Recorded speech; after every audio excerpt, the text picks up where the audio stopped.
The royal palace of Vareth glittered like a beast made of gold. Its towers clawed at the clouds, while banners bearing the crest of the Black Wolf snapped violently in the winter wind. Inside the palace, however, the air was warm, perfumed, and suffocating with anticipation. Tonight was the royal mating auction. For 3 years, the empire's nobles had begged their king to choose an Omega consort. For 3 years, the king had ignored them. But the court had finally cornered him. King Calem Draven, the alpha ruler of Vareth, sat slouched on his throne like a predator bored of its prey. He was young for a king, only 27, but his reputation had already spread across the continent.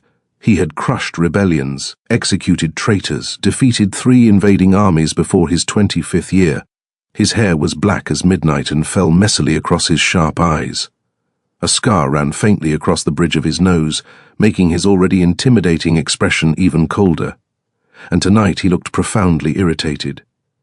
Below the throne, the royal council trembled. Duke Harrington cleared his throat nervously.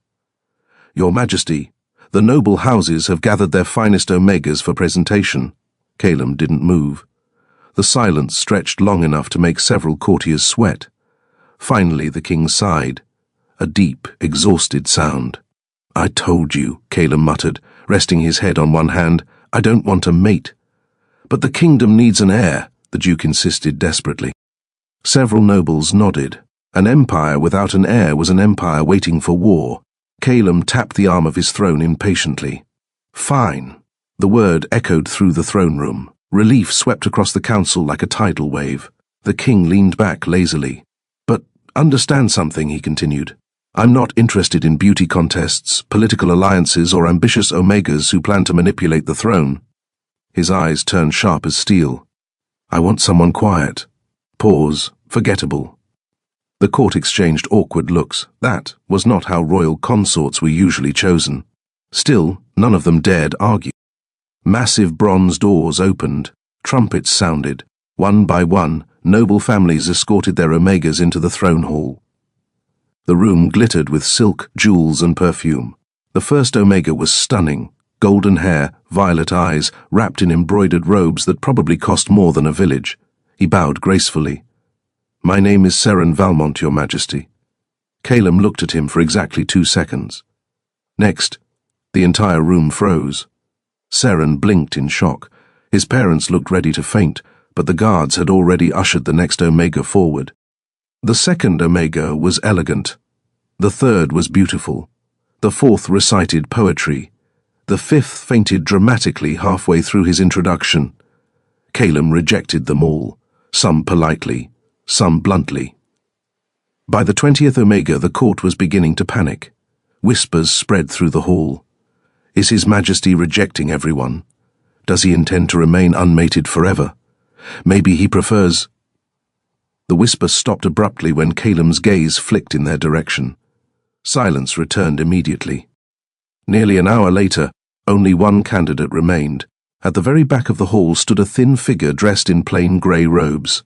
No jewels, no elaborate hairstyle, no glittering perfume, just a simple veil hiding their face.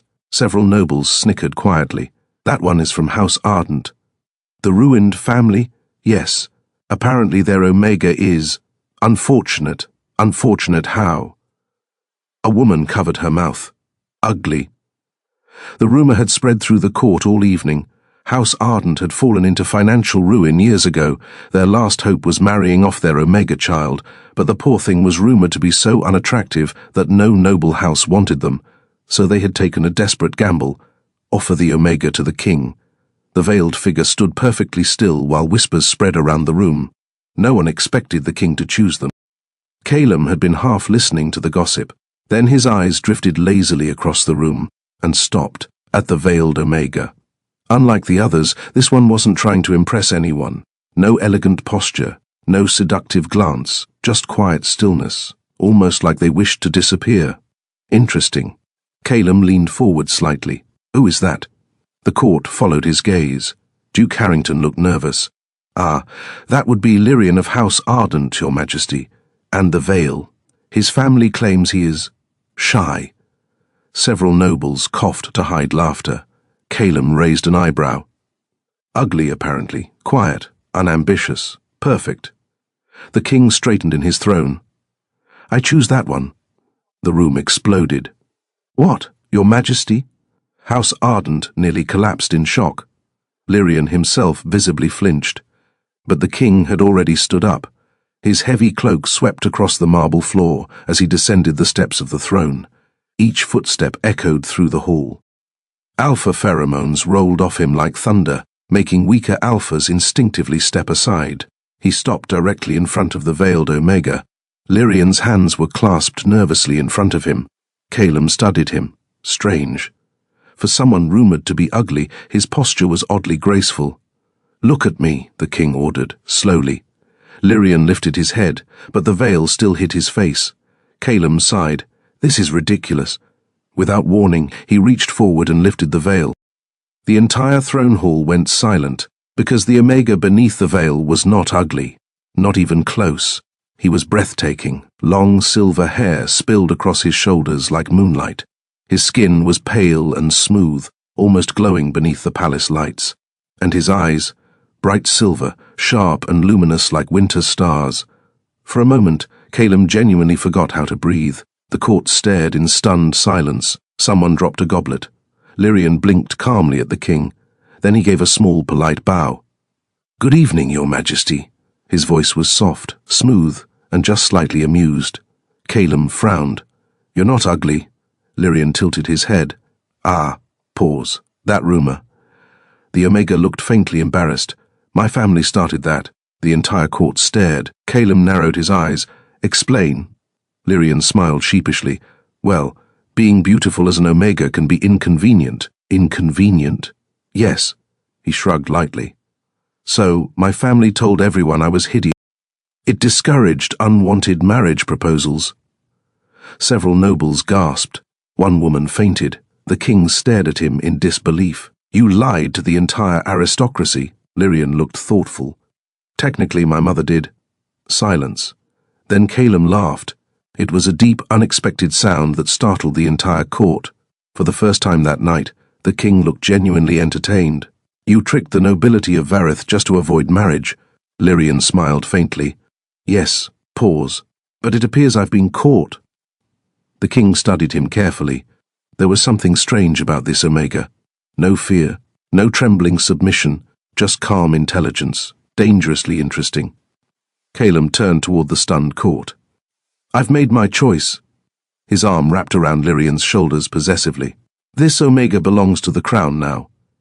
The hall erupted into chaos, but Lyrian simply sighed quietly. Well, he murmured, I suppose things just became very complicated. The king smirked. Oh, they're about to become much worse. The palace servants had never seen the royal court so chaotic. Ever since the royal mating auction, the entire empire had been buzzing with rumors. The Black Wolf King, who had rejected dozens of noble Omegas, had chosen the last and supposedly ugliest one, except that Omega had turned out to be so breathtakingly beautiful that half the court nearly fainted when his veil was lifted. And now that Omega, Lyrian of House Ardent, was living inside the royal palace. Naturally, everyone wanted to see him. Naturally, everyone was also terrified. Because if there was one thing people knew about King Calum Draven, it was that he was unpredictable, and unpredictable kings were dangerous.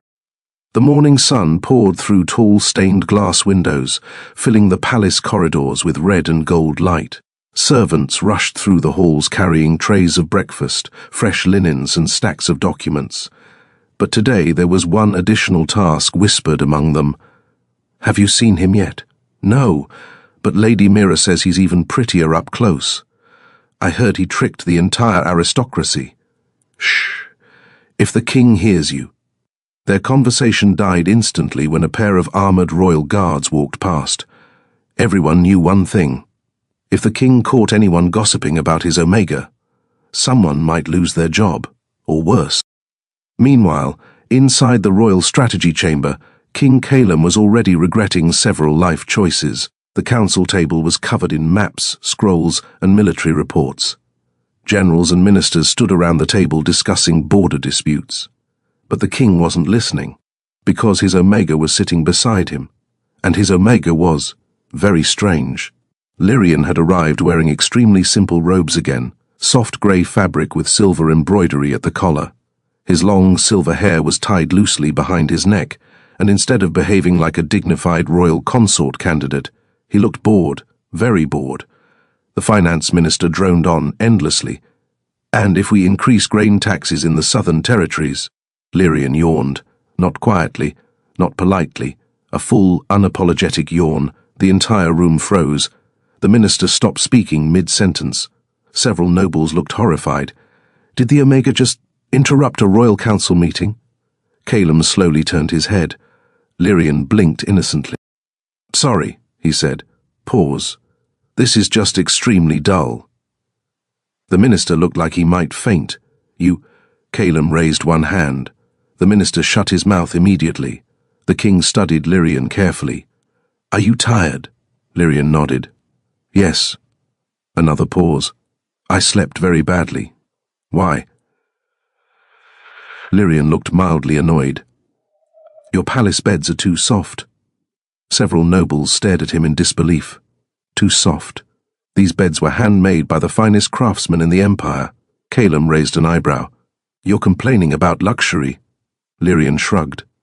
I grew up sleeping on wooden floors. The room fell silent.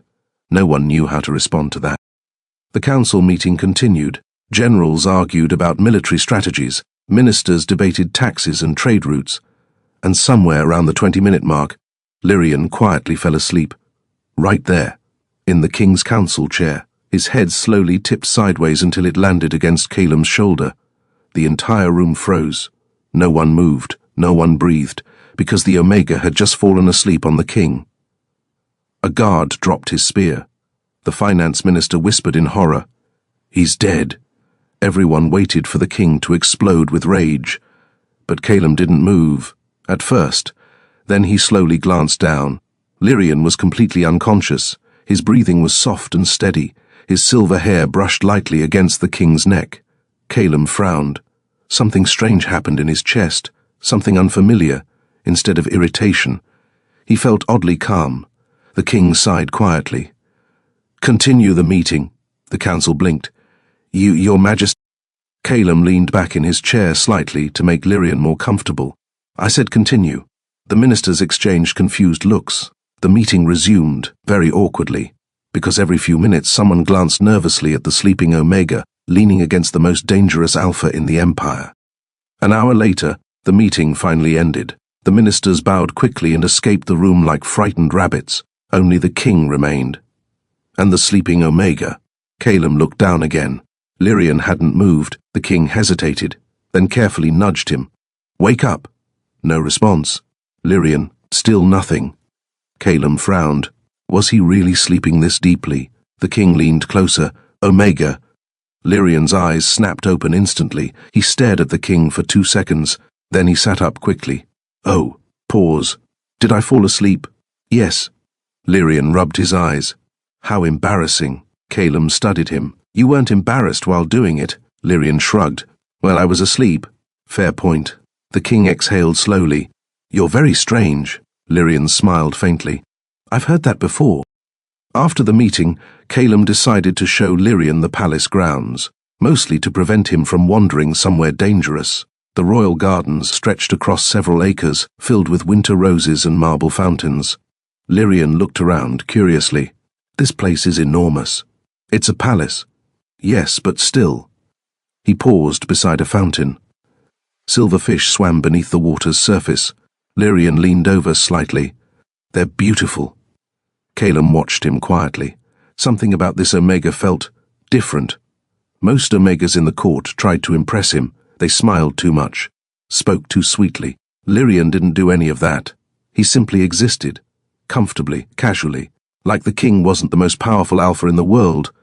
Finally, Lyrian glanced at him. You're staring. Calum didn't look away. I'm trying to understand you. Lyrian tilted his head. And... The king's voice lowered slightly. You're not afraid of me. Lyrian thought about that. Then he shrugged. I suppose not. Why?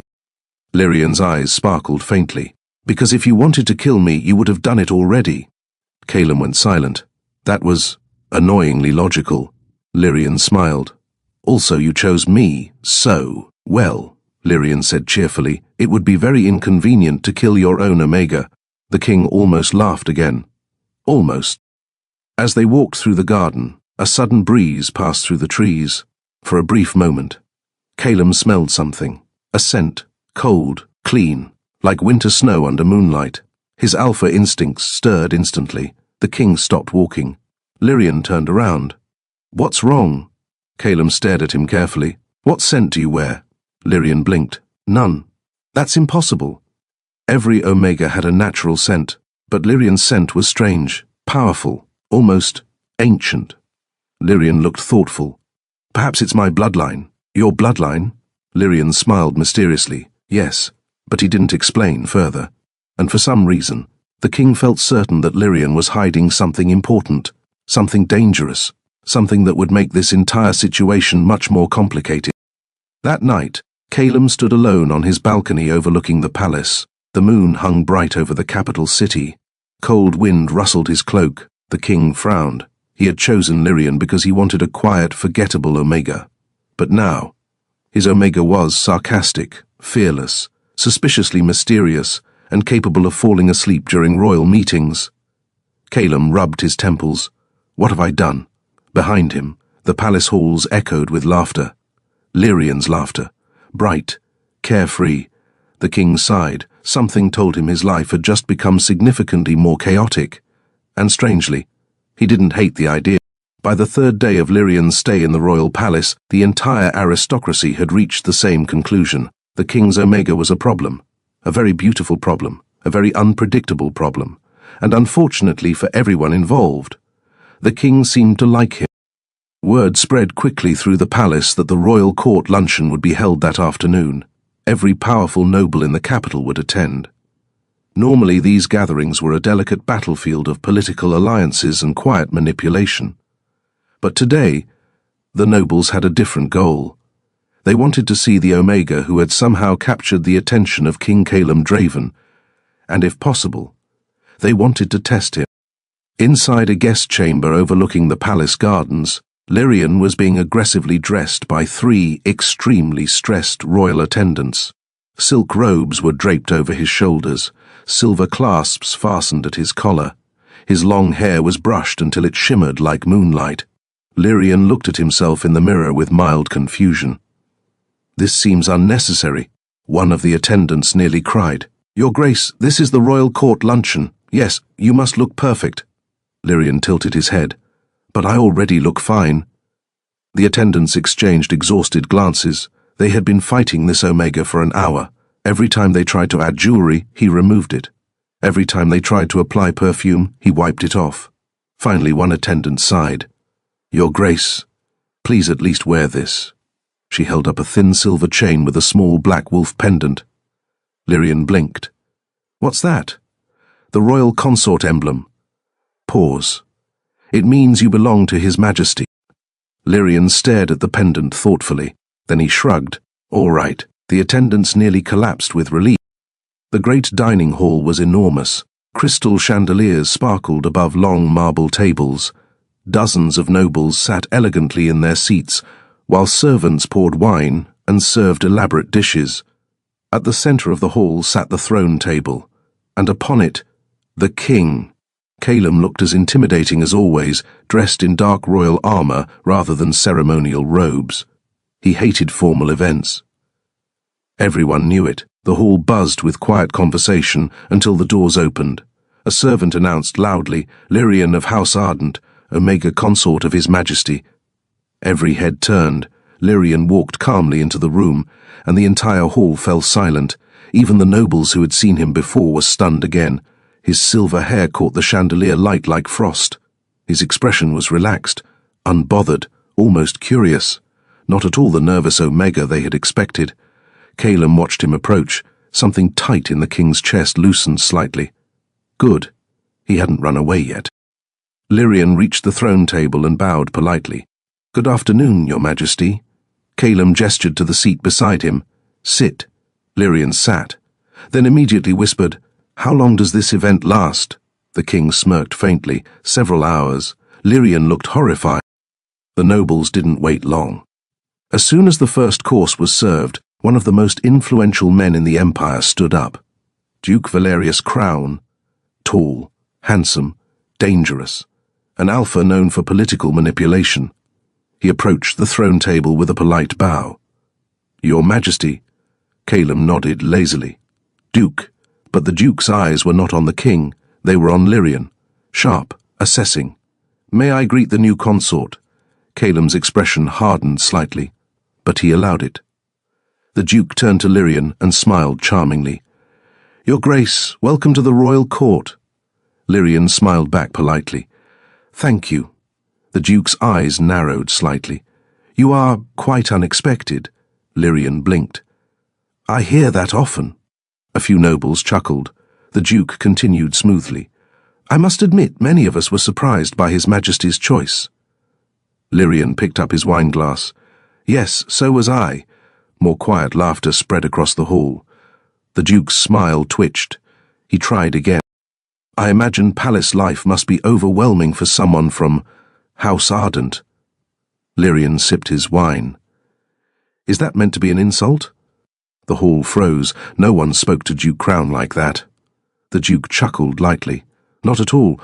I simply mean that such humble origins must make royal etiquette difficult."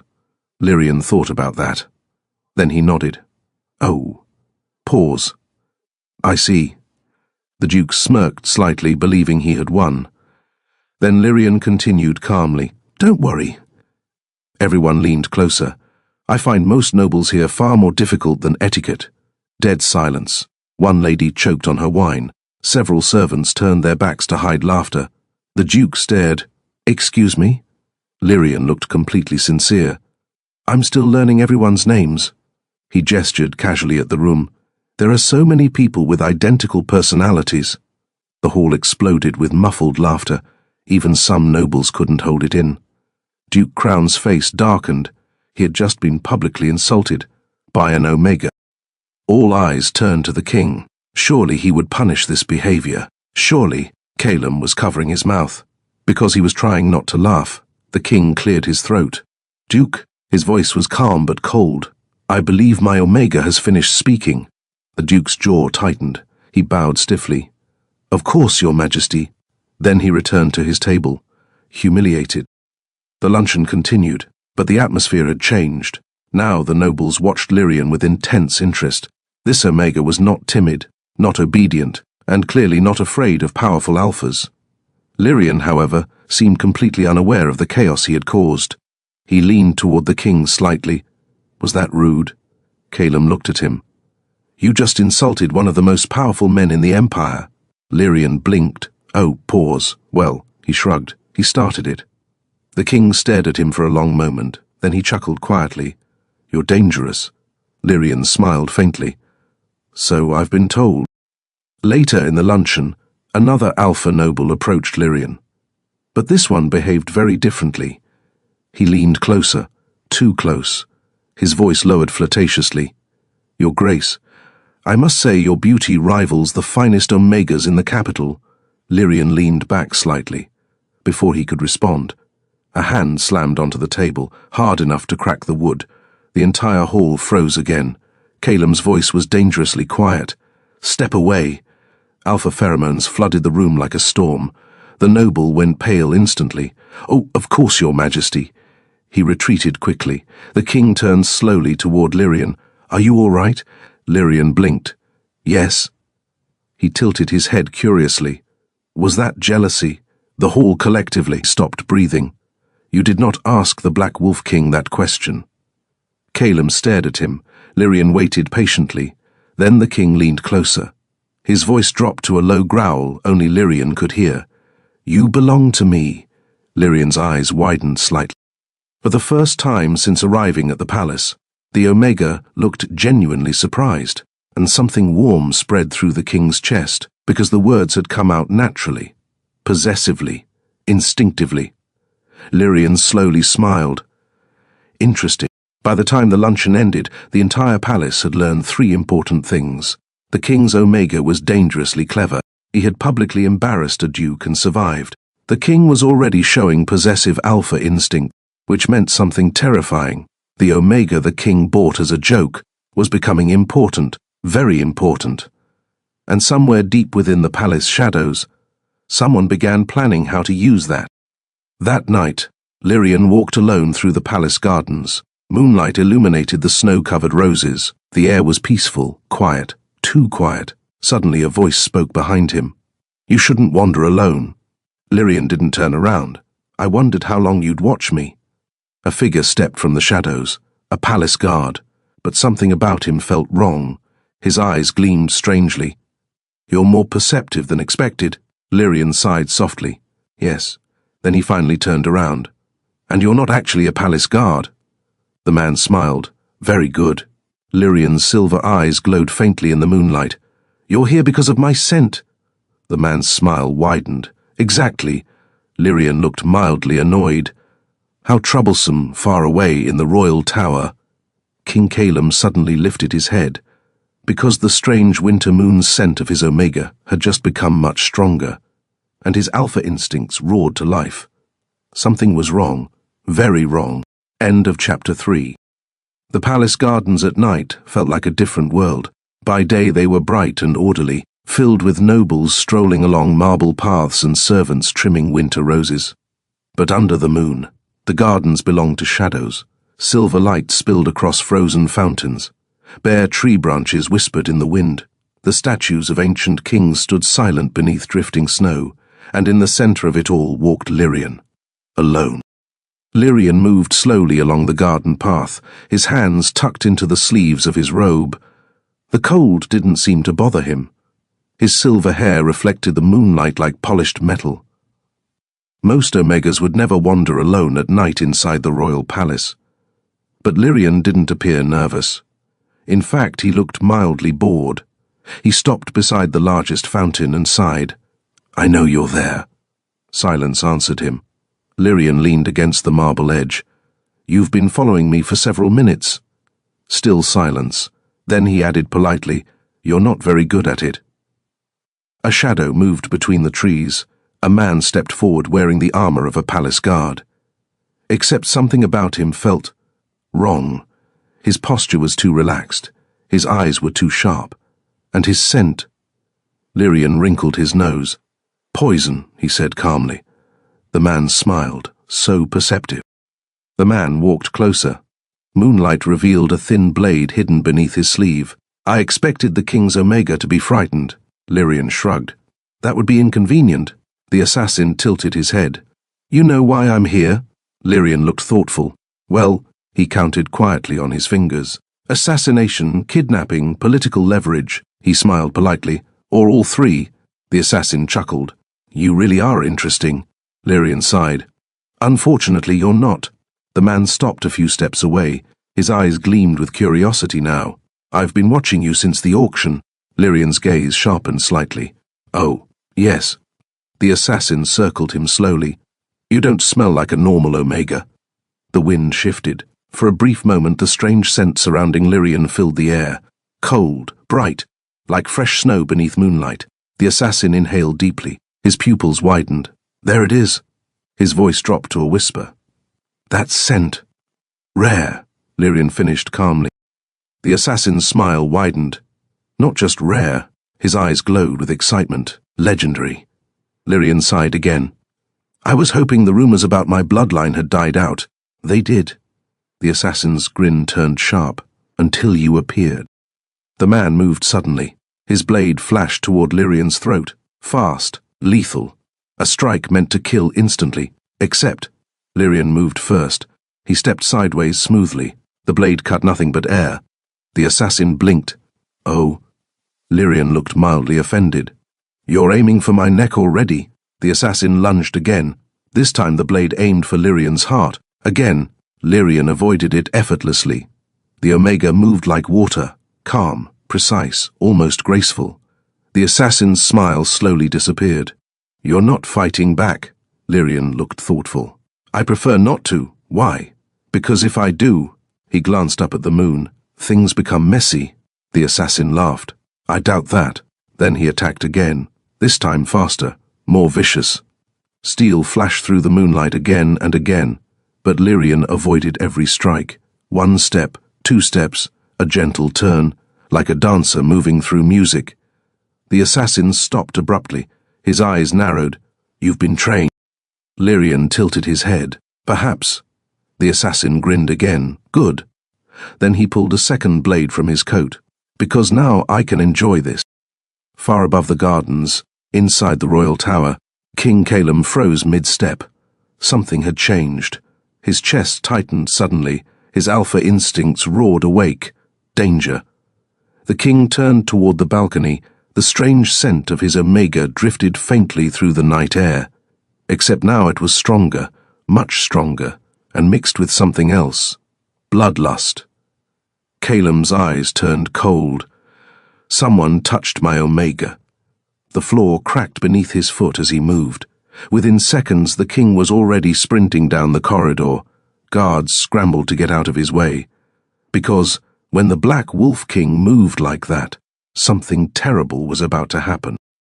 Back in the garden, the assassin attacked again, but this time he wasn't testing. He was trying to kill. His blades moved faster than before. 1 strike grazed Lyrian's sleeve.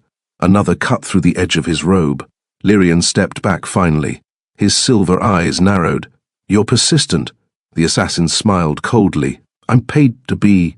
Then he lunged again. But this time, Lyrian didn't dodge. Instead, he lifted one hand. The air changed instantly. A faint glow appeared beneath his skin. Thin silver lines, like ancient runes. The assassin froze mid-strike. What? Moonlight gathered around Lyrian's fingers. The wind in the garden suddenly stopped. Every tree branch went still. Even the water in the fountain stopped moving. Lyrian looked mildly annoyed. "I really didn't want to do this tonight." The assassin stepped back slowly. His eyes widened with realization. "Moonblood." Lyrian sighed. Yes, the runes along his arm began glowing brighter. Soft silver light spread across his skin. Behind him, something enormous flickered briefly, a shape made of pure moonlight. Wings. The assassin whispered in disbelief. "The last moon, Omega." Lyrian gave him a tired look. "Please don't shout it." Before anything else could happen, a roar echoed across the garden. Not a human roar, a wolf's roar. Every tree in the garden shook. The assassin turned just as a figure crashed through the iron gates. King Calum. His eyes glowed gold. Alpha pheromones slammed into the garden like a storm. The assassin stumbled backward. "Ah!" Lyrian rubbed his temple. Perfect timing. The king's gaze locked onto the assassin. Pure murder filled his expression. "You." His voice was low, deadly. "You touched my Omega." The assassin slowly backed away. Even trained killers knew better than to fight the Black Wolf King directly. But before he could escape, the king moved, faster than human eyes could follow. One moment he stood across the garden. The next, his hand was around the assassin's throat, lifting him off the ground. The assassin choked. The king's voice dropped into a growl. "Who sent you?" The man laughed weakly. "You're too late." His eyes flicked toward Lyrian. "The entire continent will come for him." Calum's grip tightened. The assassin's neck snapped with a quiet crack. Silence returned to the garden. The king dropped the body. Then he turned, slowly, toward Lyrian. Lyrian stood beside the fountain. The glowing runes on his skin were fading now, but the king had seen them, seen the wings, seen the impossible light. Calum stared at him. "Explain." Lyrian sighed quietly. "I was hoping to delay this conversation." The king stepped closer. His voice dropped dangerously low. "You're hiding something." Lyrian looked up at the moon. "Yes." Pause. "Something extremely inconvenient." The king grabbed his wrist suddenly, firm, possessive. "Start talking." Lyrian met his gaze. His silver eyes reflected the moonlight. "All right." He smiled faintly. "But you're not going to like it." The king's instinct screamed in his chest, because he already knew whatever Lyrian was about to reveal would change everything. The body of the assassin lay motionless on the frozen garden stones. Snow drifted slowly across the marble fountain. The moon hung high above the palace towers, and in the center of the silent garden stood King Calum Draven and his Omega. The king's hand still gripped Lyrian's wrist, firm, possessive, unmoving. His golden alpha eyes were locked onto Lyrian's face. "Explain." Lyrian sighed softly. "I suspected this conversation would eventually happen." Calem's voice dropped dangerously low.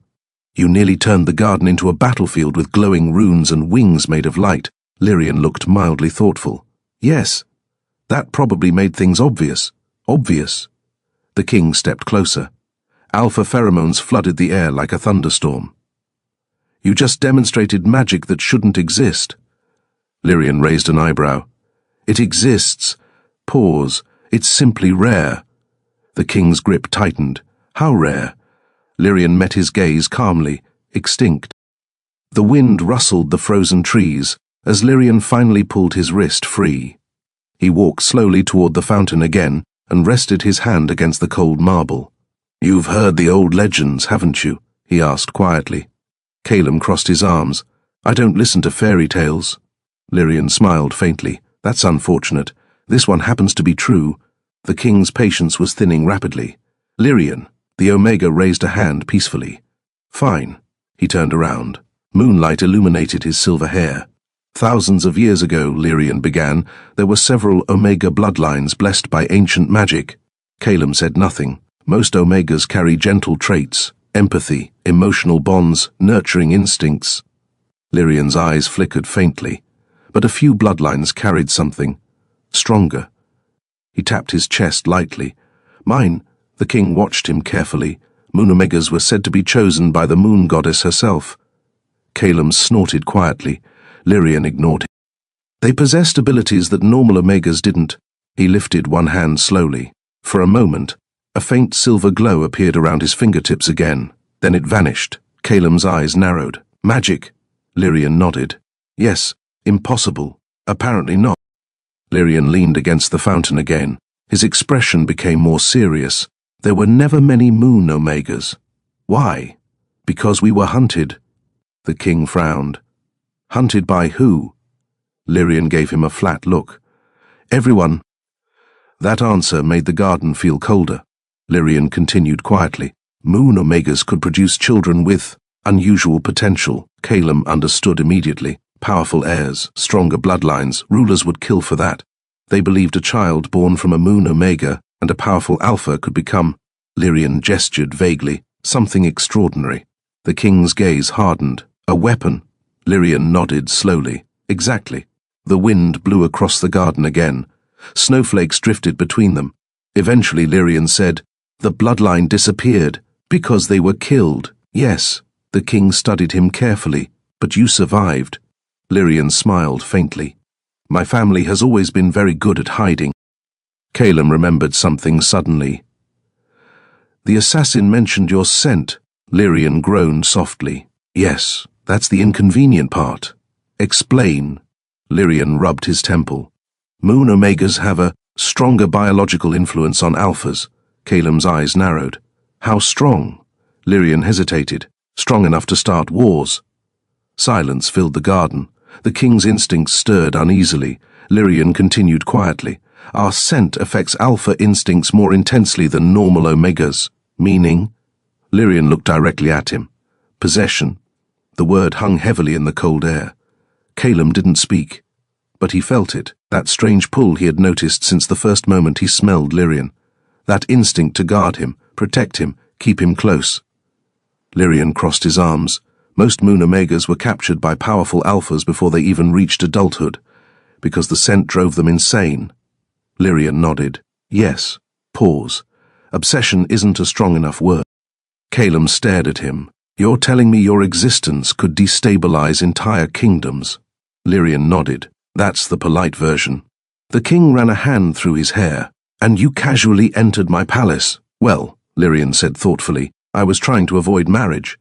Calem stared at him. "You joined a mating auction to avoid marriage?" Lyrian smiled sheepishly. "In hindsight, that may have been a poor decision." The king laughed suddenly. A sharp, disbelieving sound. "You might be the most reckless Omega alive." Lyrian shrugged. "Possibly." The king's amusement faded quickly. His gaze turned serious again. "The assassin said something before he died." Lyrian sighed. "Yes." Calem's voice lowered. "He said the entire continent would come for you." Lyrian nodded slowly. That's correct. The king's alpha instinct surged again. Every protective instinct in his body roared awake. So from this moment forward, Calum said quietly, every kingdom, noble house, and mercenary guild that hears about you will try to capture you. Lyrian smiled faintly. Most likely. The king stared at him for a long moment. Then he asked a very simple question. Why tell me? Lyrian looked genuinely surprised. Because you already saw the magic. That's not what I meant. Calum stepped closer again. His voice dropped low. You could have lied. Lyrian considered that. Yes, why didn't you? The Omega looked at him calmly. Because you killed the assassin without hesitation. The king didn't respond. Lyrian continued quietly. And because you didn't look at me like a weapon. For a moment, neither of them spoke. The moonlight reflected in the fountain water between them. Finally, Calum exhaled slowly. Then he said something that shocked even himself. Good. Lyrian blinked. Good. The king stepped closer again. Now they stood only a few inches apart. You're my Omega. Lyrian's eyes widened slightly. You chose me at the auction. Yes. And now half the world may try to kidnap me. Yes. Lyrian crossed his arms. You realize this situation is extremely dangerous. The king's eyes gleamed. I know. Pause. Then his voice dropped into a quiet growl. Let them come. The wind whipped through the garden again. The king leaned closer. Anyone who tries to take what belongs to me. His golden eyes burned with deadly promise. Dies. Lyrian stared at him. For the first time since arriving at the palace, the Omega felt something unexpected, not fear, something warmer, something strangely reassuring. Lyrian smiled slowly. Well, he looked up at the moon again. That should make things interesting. Neither of them noticed the figure standing on the distant palace wall. A cloaked messenger watched the entire scene from the shadows. The moment the silver runes appeared earlier, he'd already sent word. And now the message had reached its destination, far across the sea, inside a distant imperial court. A ruler read the report and smiled coldly. So it's true. The messenger bowed. Yes, your majesty. The ruler's eyes gleamed. The last moon Omega has finally appeared. He stood slowly. Prepare the fleet, pause, and inform the generals. Outside the palace windows, warships were already gathering in the harbor. Vareth will soon learn something important. The ruler's smile widened. No Alpha King can protect a moon Omega forever. Morning arrived with chaos. By sunrise, the entire palace had already heard whispers of what happened in the moon garden. A body had been discovered. A palace guard, except not really a guard, an assassin, and the king himself had killed him. Rumors spread like wildfire through the capital, but the most terrifying rumor of all was this: the assassin had been targeting the king's Omega. The throne hall filled earlier than usual that day. Ministers whispered nervously. Generals argued quietly. Servants rushed through the halls carrying sealed letters. Even the nobles who normally loved palace gossip looked uneasy, because assassination attempts inside the royal palace meant only one thing. Someone powerful was testing the king, and that was never wise. At the center of the hall sat King Calum Draven. His mood was dark, very dark. He had not slept, and everyone in the room could feel it. Alpha pheromones lingered in the air like the pressure before a storm. No one dared speak too loudly. No one dared look directly at him. Everyone waited, because one person had not yet arrived. The massive doors opened. A royal attendant announced loudly, "Lyrian of House Ardent." Every noble in the room turned. Lyrian entered the throne hall calmly. His long silver hair fell loose across his shoulders today. He wore simple, pale robes again, refusing the heavy, formal garments the attendants had tried to force on him. As usual, but something had changed. Every alpha in the room felt it immediately. His scent, the faint winter moon scent that followed him, had grown stronger, colder, brighter, more intoxicating. Several alphas straightened unconsciously. Others looked uncomfortable. Lyrian didn't seem to notice. He walked toward the throne with his usual relaxed pace. When he reached the king, he bowed lightly. "Good morning, your majesty." Calum stared at him. For a moment the king said nothing. Then he spoke quietly. "You're late." Lyrian tilted his head. "I was eating breakfast." The hall went silent again. Most Omegas would apologize immediately. Lyrian just shrugged. I was hungry. A few nobles looked scandalized, but something strange happened. The king's expression softened slightly. Just slightly. Sit. Lyrian sat beside him. Duke Harrington cleared his throat nervously. Your Majesty, regarding last night's incident, the king's eyes turned cold again. What about it? The Duke swallowed. A palace guard being revealed as an assassin is a serious security breach. Several nobles nodded. Yes, we must investigate and determine his target. A quiet tension filled the hall. Everyone knew the answer already, but no one wanted to say it aloud.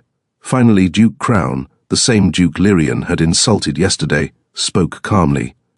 It seems obvious. His eyes turned toward Lyrian. The assassin came for the Omega. The room went very still. Lyrian rested his chin in his hand. Yes. The Duke blinked. You admit it? Lyrian looked confused. Well, yes. The Duke opened his mouth, then closed it again. He had expected denial, fear, something dramatic. Instead, the Omega was calmly agreeing. The Duke turned toward the king. Your Majesty, this proves the danger of keeping an unknown Omega within the palace. His voice grew colder. We still know almost nothing about his background. Lyrian sighed quietly. Technically, you know quite a lot now. Duke Crown ignored him. This Omega has already attracted assassins. If word spreads further... It won't, the king interrupted. The Duke paused. Your Majesty? Calum leaned forward slightly on the throne. His voice was calm, but the entire room felt the danger in it, because anyone who spreads rumors about my Omega... His golden eyes flicked across the nobles, will regret it. The warning was clear and terrifying. The king stood suddenly. His cloak swept across the marble floor. I've heard enough. The entire court went silent. Calum looked down at Lyrian. Then he did something no one expected. He reached down, took Lyrian's hand, and pulled him to his feet. Gasps echoed through the hall. The king turned toward the court. His voice rang across the chamber. Hear this clearly. Every noble straightened nervously. This Omega belongs to the crown. The words hit the room like thunder. Calum continued. He is under my protection. His arms slid firmly around Lyrian's shoulders. Possessive, unmistakable. Anyone who attempts to harm him. The king's voice lowered dangerously. Will be treated as an enemy of the empire. The throne hall fell into stunned silence, because the king had just done something extremely serious. In Omegaverse tradition. That was almost a formal claim. Lyrian blinked. You're being dramatic. Calum leaned down slightly. You're being kidnapped target. Lyrian considered that. Fair point. But something unexpected happened next. The moment the king's arm wrapped around Lyrian, the scent in the room exploded. The winter moon fragrance intensified instantly, bright, cold, overwhelming. Every alpha in the room reacted. Several gasped. One noble stumbled backward. Another alpha clenched the table to steady himself. Even the royal guards looked shaken. Because the scent wasn't just strong, it was magnetic. Every alpha instinct in the room screamed the same thing. Mine. Calum felt it too, but for him the sensation was far worse. His alpha instincts surged violently. Protect. Guard. Claim. The king's grip tightened instinctively around Lyrian. His voice dropped into a low growl. Stay close. Lyrian blinked up at him. You're reacting. Yes. Strongly. Yes. Lyrian sighed. I warned you. The nobles quickly realized what was happening. One minister whispered in horror. His scent. Another alpha covered his nose. This isn't normal. Duke Crown stared at Lyrian with new understanding. What exactly are you? Lyrian looked at him politely. An Omega. The Duke's eyes narrowed. Not just an Omega. Lyrian smiled faintly. No. Calum's voice cut through the tension. That's enough. The king's alpha aura flared again. The scent pressure vanished instantly. No one dared continue questioning. Later that evening, Lyrian sat on the balcony outside his new chambers. The capital city glittered below like a sea of lanterns. Footsteps approached behind him. Calum stepped onto the balcony. You caused a scene today. Lyrian looked amused. You started it. The king leaned against the railing. You didn't warn me your scent would react like that. Lyrian sighed. I did warn you. Not clearly. Lyrian shrugged. It gets stronger around the Alpha I'm bonded to. The king went still. Bonded. Lyrian glanced sideways. Well, pause. You did choose me at the auction. The king stared at him. That counts? Lyrian smiled slightly. For Moon Omegas? Pause. Yes. The king looked out over the city. Something heavy settled in his chest. You're telling me my instincts are going to get worse? Lyrian nodded. Probably. The king exhaled slowly. Wonderful. Lyrian laughed softly. Relax, Your Majesty. He leaned back in his chair. I haven't even gone into heat yet. The king turned his head slowly. What? Lyrian smiled. Oh, you didn't know.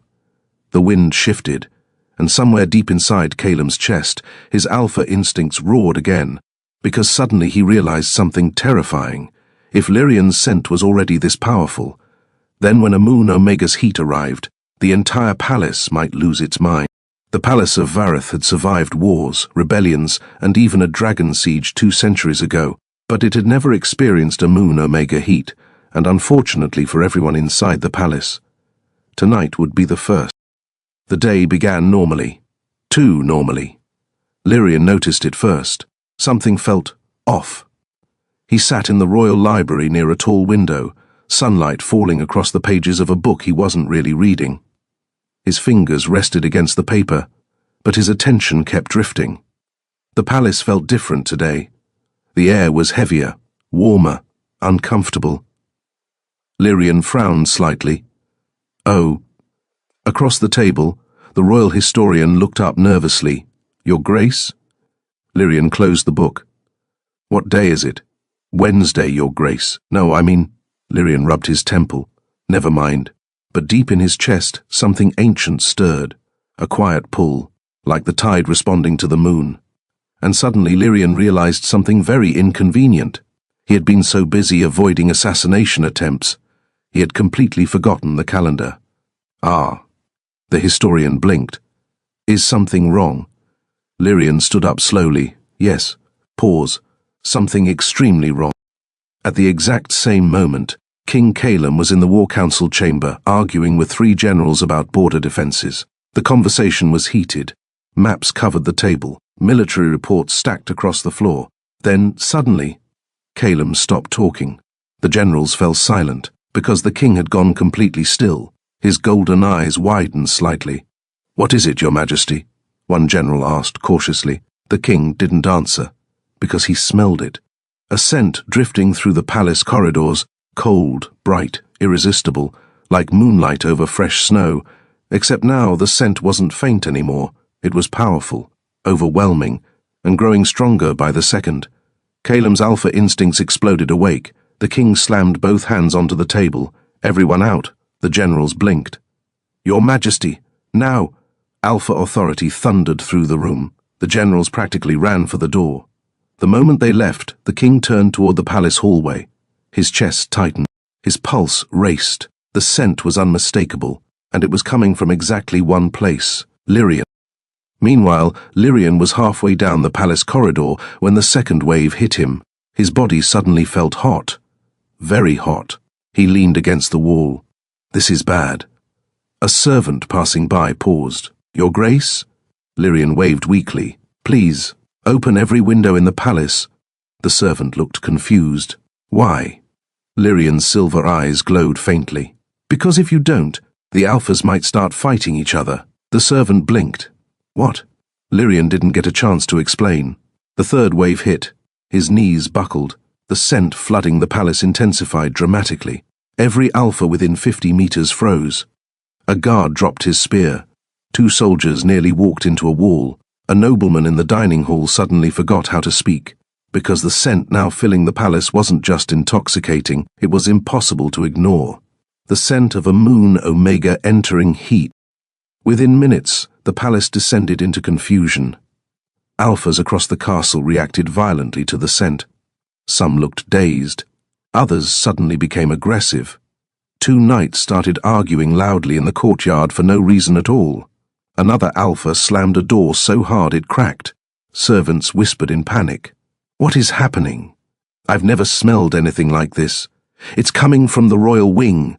And the scent only kept growing stronger. Lyrian had barely managed to reach his chamber when the door burst open. Calum stepped inside. The king froze instantly. The scent inside the room hit him like a physical force. Lyrian was sitting on the edge of the bed. His hair was loose and slightly tangled, his face flushed, his breathing uneven, and the scent pouring off him filled the entire chamber like silver mist. Calum's alpha instincts nearly snapped. Possess, protect, claim.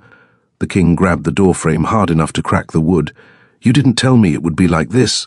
Lyrian looked up weakly. "I did." "No, you said it would be inconvenient."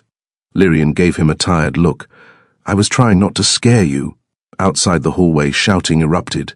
2 guards were arguing loudly. Another alpha yelled for someone to open the windows. The scent was spreading everywhere. Calum turned toward the door, then back to Lyrian. "How long does this last?" Lyrian sighed. "A few days." The king stared. "A few days." Lyrian nodded. "Yes." Pause. "And it gets worse tonight." Within 10 minutes, the king had issued orders across the entire palace. Guards rushed through the halls. Doors slammed shut.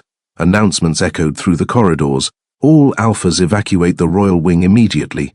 Beta staff remain only. Royal lockdown protocol. Confused nobles were escorted out of the palace. Several alphas protested loudly until the king himself appeared in the corridor. One look at his glowing eyes convinced them to leave immediately. Soon the palace became eerily quiet. Only beta servants remained, and one alpha, the king.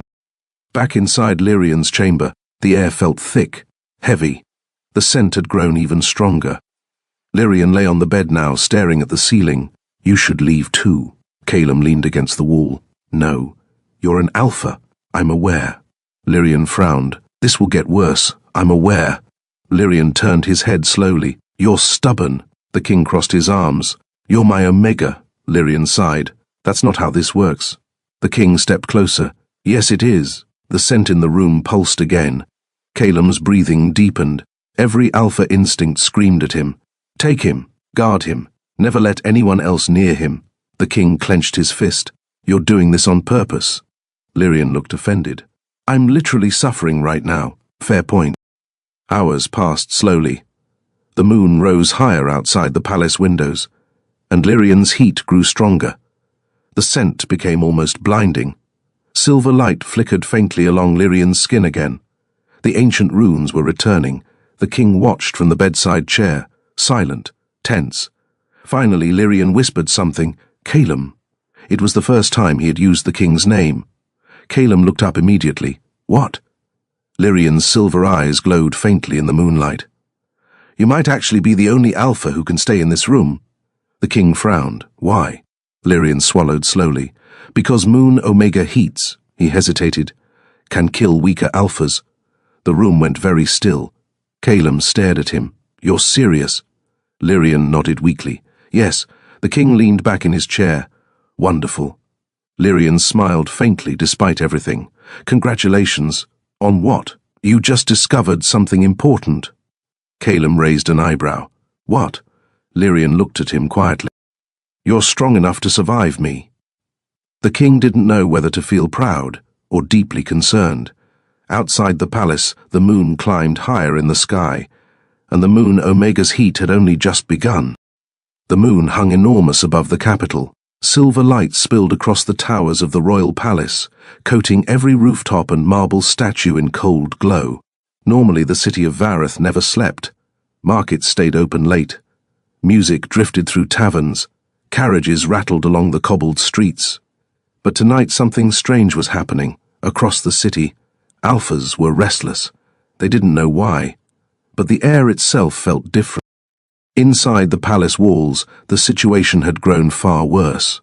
Lyrian's heat had deepened. The scent pouring from his chamber now flowed through the corridors like invisible fog. Even the beta servants, who were normally unaffected by omega pheromones, were beginning to feel dizzy. 2 servants whispered nervously outside the royal wing. "Do you smell that?" "Yes, it's beautiful and terrifying." Neither of them understood what they were sensing, but every alpha within miles of the palace felt it clearly. A scent like winter moonlight, cold, sweet, impossible to resist. and far too powerful to belong to a normal Omega. In a tavern near the city gates, 3 mercenary alphas suddenly went silent. One slowly lifted his head. "Do you smell that?" Another nodded slowly. From the palace, the third swallowed. "That's not normal." Across the city, similar conversations happened everywhere. In guard towers, in noble estates, in quiet alleyways. Alphas lifted their heads instinctively, searching for the source of the scent. The pull was primal, ancient, like a predator hearing prey in the dark, and far away across the sea, warships sailing toward Vareth changed course slightly, because even at sea, someone had caught the faintest hint of the moon Omega's scent carried by the wind. Back inside the royal palace, the center of the storm was a single room, Lyrian's chamber. The curtains had been pulled closed, windows thrown open, but it barely helped.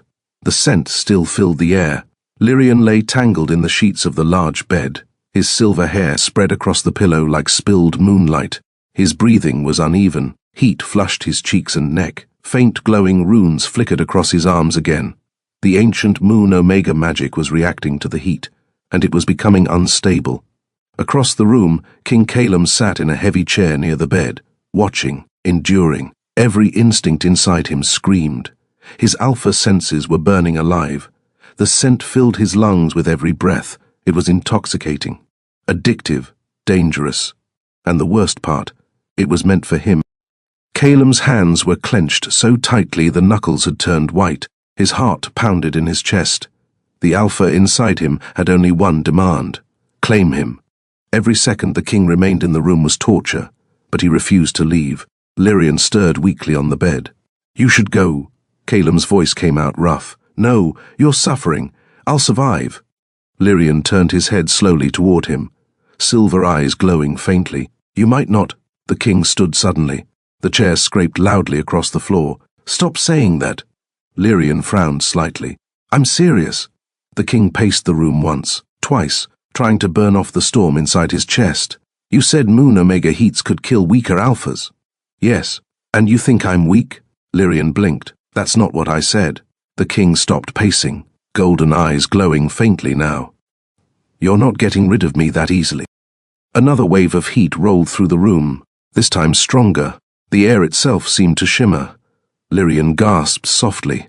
The runes along his skin suddenly flared bright silver. Calum's eyes widened. "What's happening?" Lyrian's voice trembled slightly. "Magic." The glow spread across his arms, across his shoulders, even faintly along his collarbone. The same runes the king had seen in the garden were returning, but now they were brighter, more powerful. The air around the bed shimmered with pale light. The moon outside the window seemed to glow brighter in response. Calum stepped closer. "Is this normal?" Lyrian shook his head weakly. "No, pause. Moon Omegas rarely survive long enough to experience heat with their magic intact." The king stared at him. "That's not comforting." Lyrian suddenly inhaled sharply. The scent in the room intensified again, so strong it felt like lightning through the king's nerves. Calum staggered one step closer to the bed. His instincts roared: protect, hold, claim. Lyrian looked up at him through half-lidded eyes. "Your scent." The king froze. "What about it?" Lyrian swallowed slowly. "It's reacting." Calum frowned.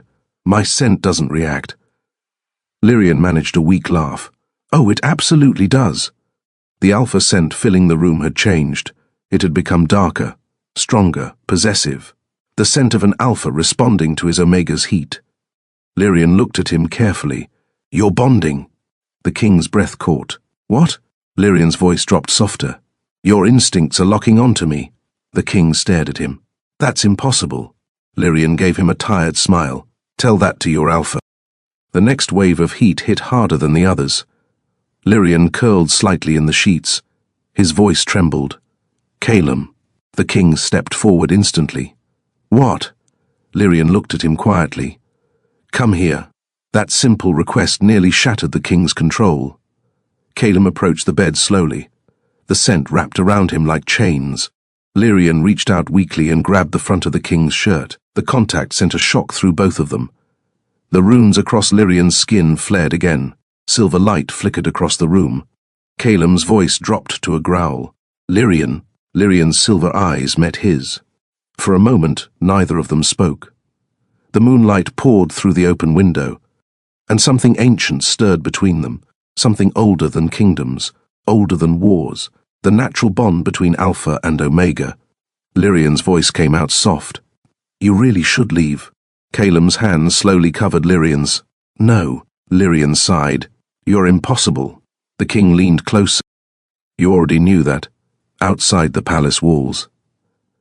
The scent of the moon Omega continued drifting across the sleeping city, and somewhere in the distance, warships continued sailing toward Vareth, drawn by a scent older than empires. The moon was at its highest point. From the palace towers it looked enormous, silver light flooding the capital like a second dawn made of frost. Inside the royal palace every corridor of the royal wing had gone silent. Servants had retreated, guards stood far away from the chambers. The air itself felt heavy with something ancient, something powerful. At the center of it all, Lyrian's chamber glowed faintly with silver light. Inside the room, the heat had reached its peak. Lyrian's breathing was uneven now. The sheets beneath him were tangled and half pulled free from the mattress. Silver runes flickered across his skin like living starlight. Each pulse of magic filled the air with another wave of scent. Cold, bright, unbearably intoxicating. Across the room, King Calem felt his control slipping. His alpha instincts had been screaming for hours, but now they had stopped screaming. Now they were whispering, a far more dangerous sound. One word, mine. The king stood beside the bed, breathing slowly through his nose, trying to stay calm. Lyrian looked up at him through half-lidded eyes. "You're still here." Calem's voice was low and rough. "I told you I wasn't leaving." Lyrian gave a weak laugh. "That was several hours ago. And you're stubborn." The king smirked faintly despite everything. "Yes." Another wave of heat rolled through the room, stronger than the last. Lyrian inhaled sharply. The silver runes across his arms flared bright again. The air shimmered. The moon outside the window seemed to glow even brighter. Calem stepped closer instinctively. His body reacted before his mind could stop it. The pull between them had grown impossible to ignore. Lyrian noticed immediately. "Your instincts are getting worse." The king didn't deny it. "Yes." Lyrian watched him carefully. "You should still leave." Calem leaned down slightly. "And leave you alone during this?" Lyrian hesitated. "Yes. No." The word came out instantly. Firm. Absolute. Lyrian sighed. "You're an alpha, Calem, and you're my omega." Lyrian blinked slowly. "You keep saying that." The king's golden eyes burned softly in the moonlight. "Because it's true." Lyrian shifted slightly on the bed. The moment the king moved closer, something strange happened. The runes across Lyrian's skin began glowing brighter. Silver light spread across the bedsheets like reflected moonlight. Calem froze. "Your magic." Lyrian noticed it too. "It's reacting to you." The king frowned. "Why?" Lyrian swallowed slowly. "Because Moon Omega magic responds to the alpha we bond with." Calem went very still. "Bond?" Lyrian nodded weakly. "Yes." The room fell silent for a moment. Outside, the wind rustled through the palace gardens. Then Calem asked the question he had been avoiding. "Is it happening?" Lyrian hesitated. Then he answered honestly, "Yes." Calem stared at him. "You're telling me the bond is forming right now?" Lyrian nodded. "During heat, Moon Omegas instinctively connect with the strongest alpha nearby." The king folded his arms slowly. "And unfortunately for you." Lyrian smiled faintly. "You're the strongest alpha within several hundred miles." The king sighed. "Wonderful." Lyrian tilted his head. "You don't sound thrilled." "I'm considering the political consequences." Lyrian snorted weakly. "You're bonding with the rarest omega in the world." Pause. "Political consequences should be expected." Fair point. Another wave hit suddenly, this one stronger than all the others. Lyrian gasped softly and instinctively grabbed Calem's arm. The moment their skin touched, the room exploded with silver light. The runes along Lyrian's body ignited. A burst of magic rippled outward through the chamber. The curtains lifted in an invisible wind. The candles flickered wildly. And outside the palace, the moon suddenly shone brighter. Across the entire capital, people looked up in confusion, because for a brief moment, the moonlight above Vareth had turned silver-white, like a beacon in the sky. Inside the chamber, the magic slowly faded, but something had changed. Caleb felt it instantly, a strange warmth deep in his chest, a quiet connection, like an invisible thread tying him to someone nearby. The king looked down. Lyrian was staring at him, wide-eyed. "Well," Caleb raised an eyebrow. "Well, what?" Lyrian sighed. "That confirms it." The king waited. Lyrian smiled tiredly. "We're bonded." The king didn't respond immediately. Instead, he sat on the edge of the bed. For a long moment, he simply looked at Lyrian. "You said moon omegas were hunted." "Yes." "You said kingdoms go to war over them." "Yes." "And now I'm magically bonded to you." Lyrian nodded. "That's the summary." Caleb leaned back slightly. "My life was much simpler a week ago." Lyrian chuckled softly. "You chose me. That was supposed to be a harmless decision." Lyrian smiled faintly. "It rarely is." The worst of the heat finally began to settle. The scent in the room softened slightly. Lyrian relaxed back against the pillows. The silver glow along his skin dimmed. Caleb remained beside the bed, silent, thinking. Finally, Lyrian spoke quietly. "You didn't have to stay." The king glanced at him. "Yes, I did. Why?" Caleb looked toward the moonlit window, then back at him. "Because you're mine now." Lyrian blinked slowly. "You really like that word." The king smirked. "Yes." Lyrian shook his head slightly. "Possessive alpha." The king didn't deny it. Far beyond the capital city, warships cut through the dark ocean water. Hundreds of black sails filled the horizon. At the front of the fleet stood a tall figure wrapped in a heavy cloak. He looked toward the distant coastline, toward the kingdom of Vareth, and the faint silver glow that had appeared above it earlier. The man smiled slowly. "So it's begun." A messenger knelt beside him. "Yes, your majesty." The ruler's eyes gleamed with cold excitement. "The moon Omega has awakened." He turned toward the fleet behind him. "Prepare the invasion." The messenger hesitated. "Should we wait for confirmation?" The ruler laughed softly. "No need." He looked back toward the distant kingdom. "Because once a moon Omega bonds with an alpha," his smile widened, "every ruler in the world will come to claim him, the calm before the war." Back inside the palace, the moon slowly began to descend. Lyrian had finally fallen asleep, exhausted from the heat and magic. Caleb remained sitting beside the bed, watching him, protecting him. Outside the palace walls, the capital remained peaceful. But the king knew something the city did not. War was coming, and when it did, every enemy would want the same thing, his Omega. Caleb leaned back slightly in the chair. His golden eyes glowed faintly in the moonlight, and he made a quiet promise to himself. Anyone who tried to take Lyrian would not leave Vareth alive. Dawn crept slowly over the palace of Vareth. Soft gold light spilled across the towers, washing away the silver glow that had dominated the night. Inside the royal wing, the palace remained unusually quiet. Most of the Alpha Guards were still stationed far from the chambers, exactly as the king had ordered. No one wanted to risk walking too close, because even now, the faint scent of winter moonlight lingered in the air. Inside Lyrian's chamber, the room looked like the aftermath of a storm. Curtains tangled in the open window. Candles burned down to pools of wax. The sheets of the bed were twisted into chaos, and sitting beside the bed was King Caleb. He had not slept. His golden eyes were fixed on the Omega sleeping beside him. Lyrian looked peaceful now. His silver hair spilled across the pillow. The glowing runes that had covered his skin during the night had faded back to faint traces. But something else had changed. The king could feel it. The bond. It rested deep in his chest like a warm thread connecting them. Every breath Lyrian took, Caleb felt it. The king exhaled slowly. "This is new." Lyrian stirred slightly. His brow furrowed. Then his eyes slowly opened. For a moment he stared at the ceiling in confusion. Then he turned his head and saw the king watching him. "You're still here." Caleb raised an eyebrow. "Where exactly did you expect me to go?" Lyrian stretched slightly. "I thought you might escape before things became awkward." The king leaned back in his chair. "Too late." Lyrian blinked sleepily. "Too late." Caleb tapped his chest lightly. "The bond." Lyrian froze. Then his silver eyes widened. "Oh." He sat up slowly. The moment he did, The faint scent in the room shifted again, softer now, but warmer, more intimate.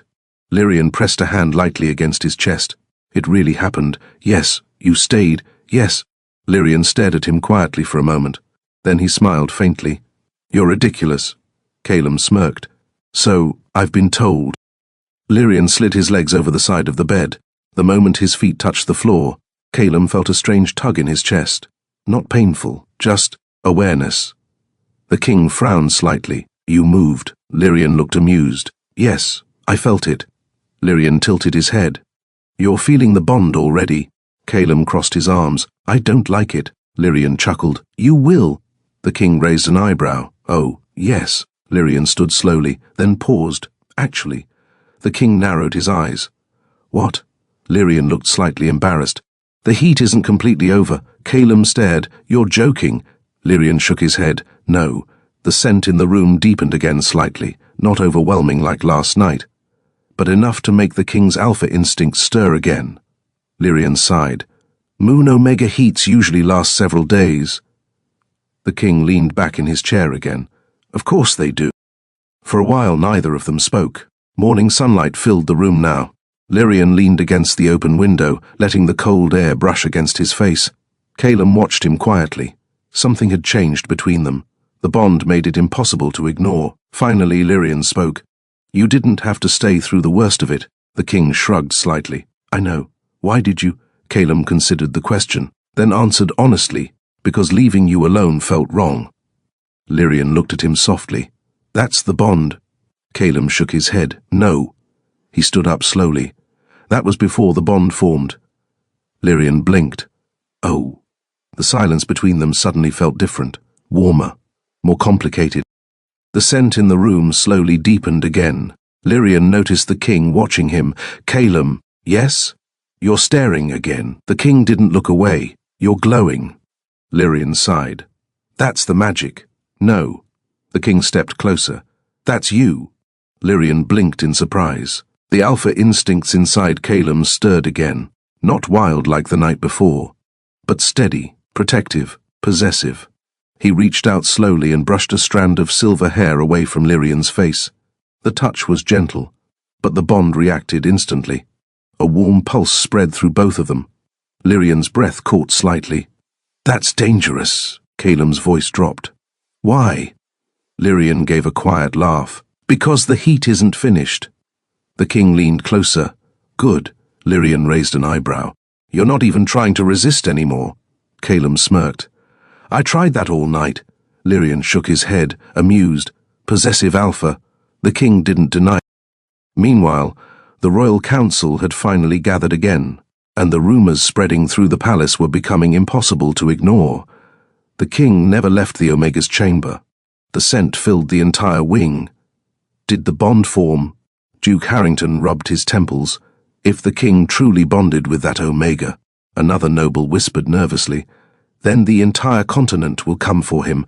Outside the palace walls, the capital city still had no idea what had truly happened during the night, but far across the sea, warships continued sailing toward Vareth, and their ruler already knew the truth. The Moon Omega had bonded, which meant the greatest prize in the world now belonged to the Black Wolf King, for now. Morning in the royal palace rarely began quietly, but today it began with panic. Servants whispered in every corridor. Guards spoke in low voices near the palace gates. Nobles arriving for court gathered in uneasy clusters. Everyone had smelled it the night before. Even betas had sensed the strange energy flowing through the royal wing, but the alphas had experienced something far more intense. The scent of an Omega in heat was common enough, but this scent had been different, colder, brighter, almost magical, and worst of all, it had come from the chamber of the Omega the king had purchased at the auction. A tall nobleman leaned toward another and whispered, "Tell me honestly, did you feel it?" The other alpha nodded grimly. "Yes." "What do you think it means?" The second man swallowed. "I think the king bonded with him." The first noble went pale. "God's helper." Meanwhile, Lyrian was still inside the royal chamber, and currently staring at the massive wardrobe the king had ordered delivered. "This is excessive." Behind him, Calum leaned against the wall with folded arms. It's practical. Lyrian gestured at the wardrobe. It's bigger than the bed. You'll need the space. For what exactly? The king answered casually. For your things.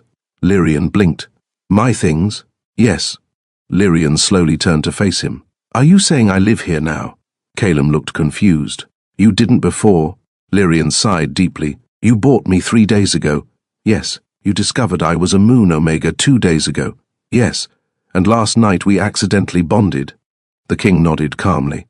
Correct. Lyrian rubbed his temples. And somehow that equals moving into the king's chamber permanently. Calum shrugged. You were already here. Lyrian stared at him. You're unbelievable. The king smiled faintly. Yes. A loud knock interrupted them. Both men turned toward the door. A nervous servant spoke from outside. Your Majesty, the royal council is waiting. Calum sighed. Of course they are. Lyrian leaned against the window. You should probably go. The king glanced at him.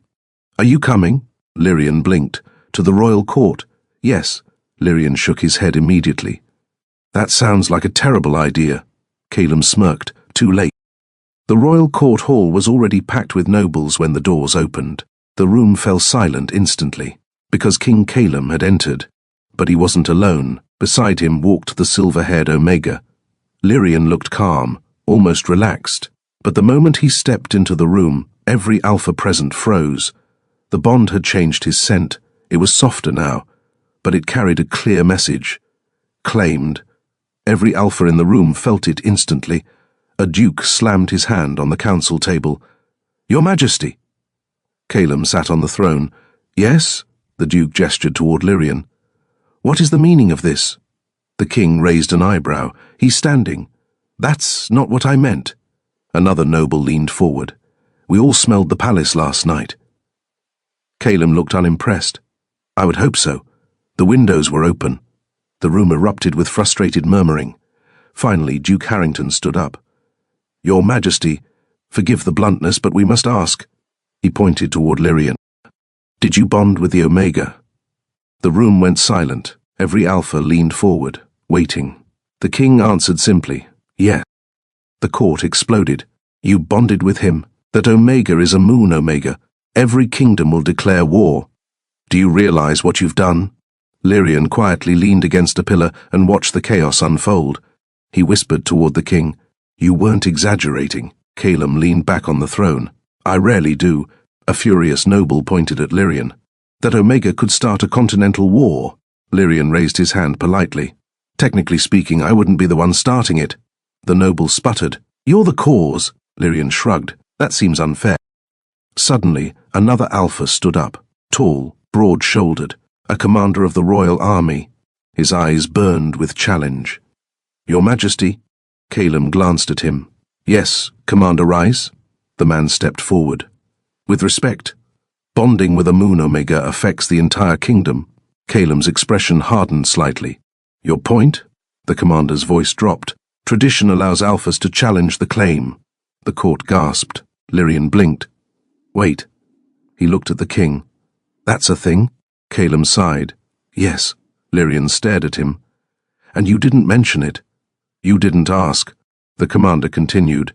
If the king is unable to defend his claim, his gaze flicked briefly toward Lyrian. The Omega may choose a stronger alpha. The room grew tense. Lyrian whispered quietly, This feels like a terrible custom. Calum nodded. It is. Then the king stood. The temperature in the room seemed to drop instantly, golden eyes glowing faintly. You want to challenge me? Commander Rice hesitated, but pride pushed him forward. Yes.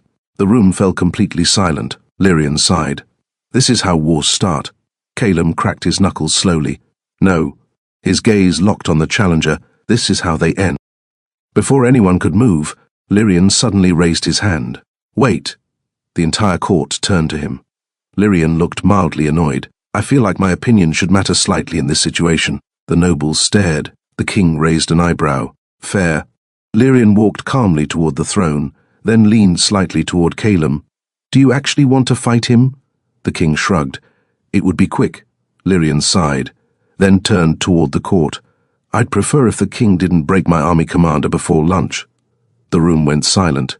Commander Rice looked confused. Your Grace? Lyrian smiled politely. I choose the king. The Alpha challengers froze. Because in ancient Omega law, an Omega's direct choice could end a challenge. Calum smirked slightly. Well, he looked toward the court. That settles it.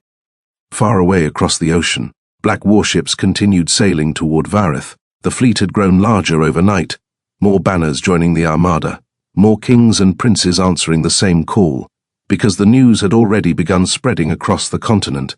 The moon Omega had bonded, and the Alpha who held him was about to become the most envied and hunted king in the world. The news spread through the capital faster than wildfire. By noon, the entire city knew two things. The mysterious Omega purchased at the mating auction was a moon Omega. The king had bonded with him. Merchants whispered about it in the markets, servants gossiped in the palace kitchens, and every Alpha in the capital felt the same dangerous mixture of curiosity and jealousy, because a moon Omega was not just rare, he was legendary. And now he belonged to King Calum, at least, for now. Late that afternoon, the palace gates erupted into commotion. Trumpets sounded. Royal guards rushed to their positions. A messenger sprinted into the throne hall breathless. Your Majesty! Calum looked up from the council table. What is it? The messenger swallowed. A foreign royal carriage has arrived at the palace. Duke Harrington frowned. Which kingdom? The messenger hesitated. The kingdom of Valareth. The entire council room went silent. One noble whispered in horror. That's impossible. Because Valareth was not a friendly neighbor. It was one of the most powerful kingdoms on the continent, and its crown prince was infamous, brilliant, dangerous, and extremely ambitious. The palace gates opened. A sleek black carriage rolled through the courtyard. Its banner fluttered proudly in the wind. A silver serpent coiled around a crown, the symbol of Valareth's royal family. When the carriage door opened, a tall man stepped out. Dark hair, sharp grey eyes, elegant noble clothing trimmed in silver, and the confident smile of someone who enjoyed causing problems. This was Prince Adrian of Valareth, and he had not come alone. Behind him stood a small escort of royal knights, but he waved them away casually. I'll handle this myself.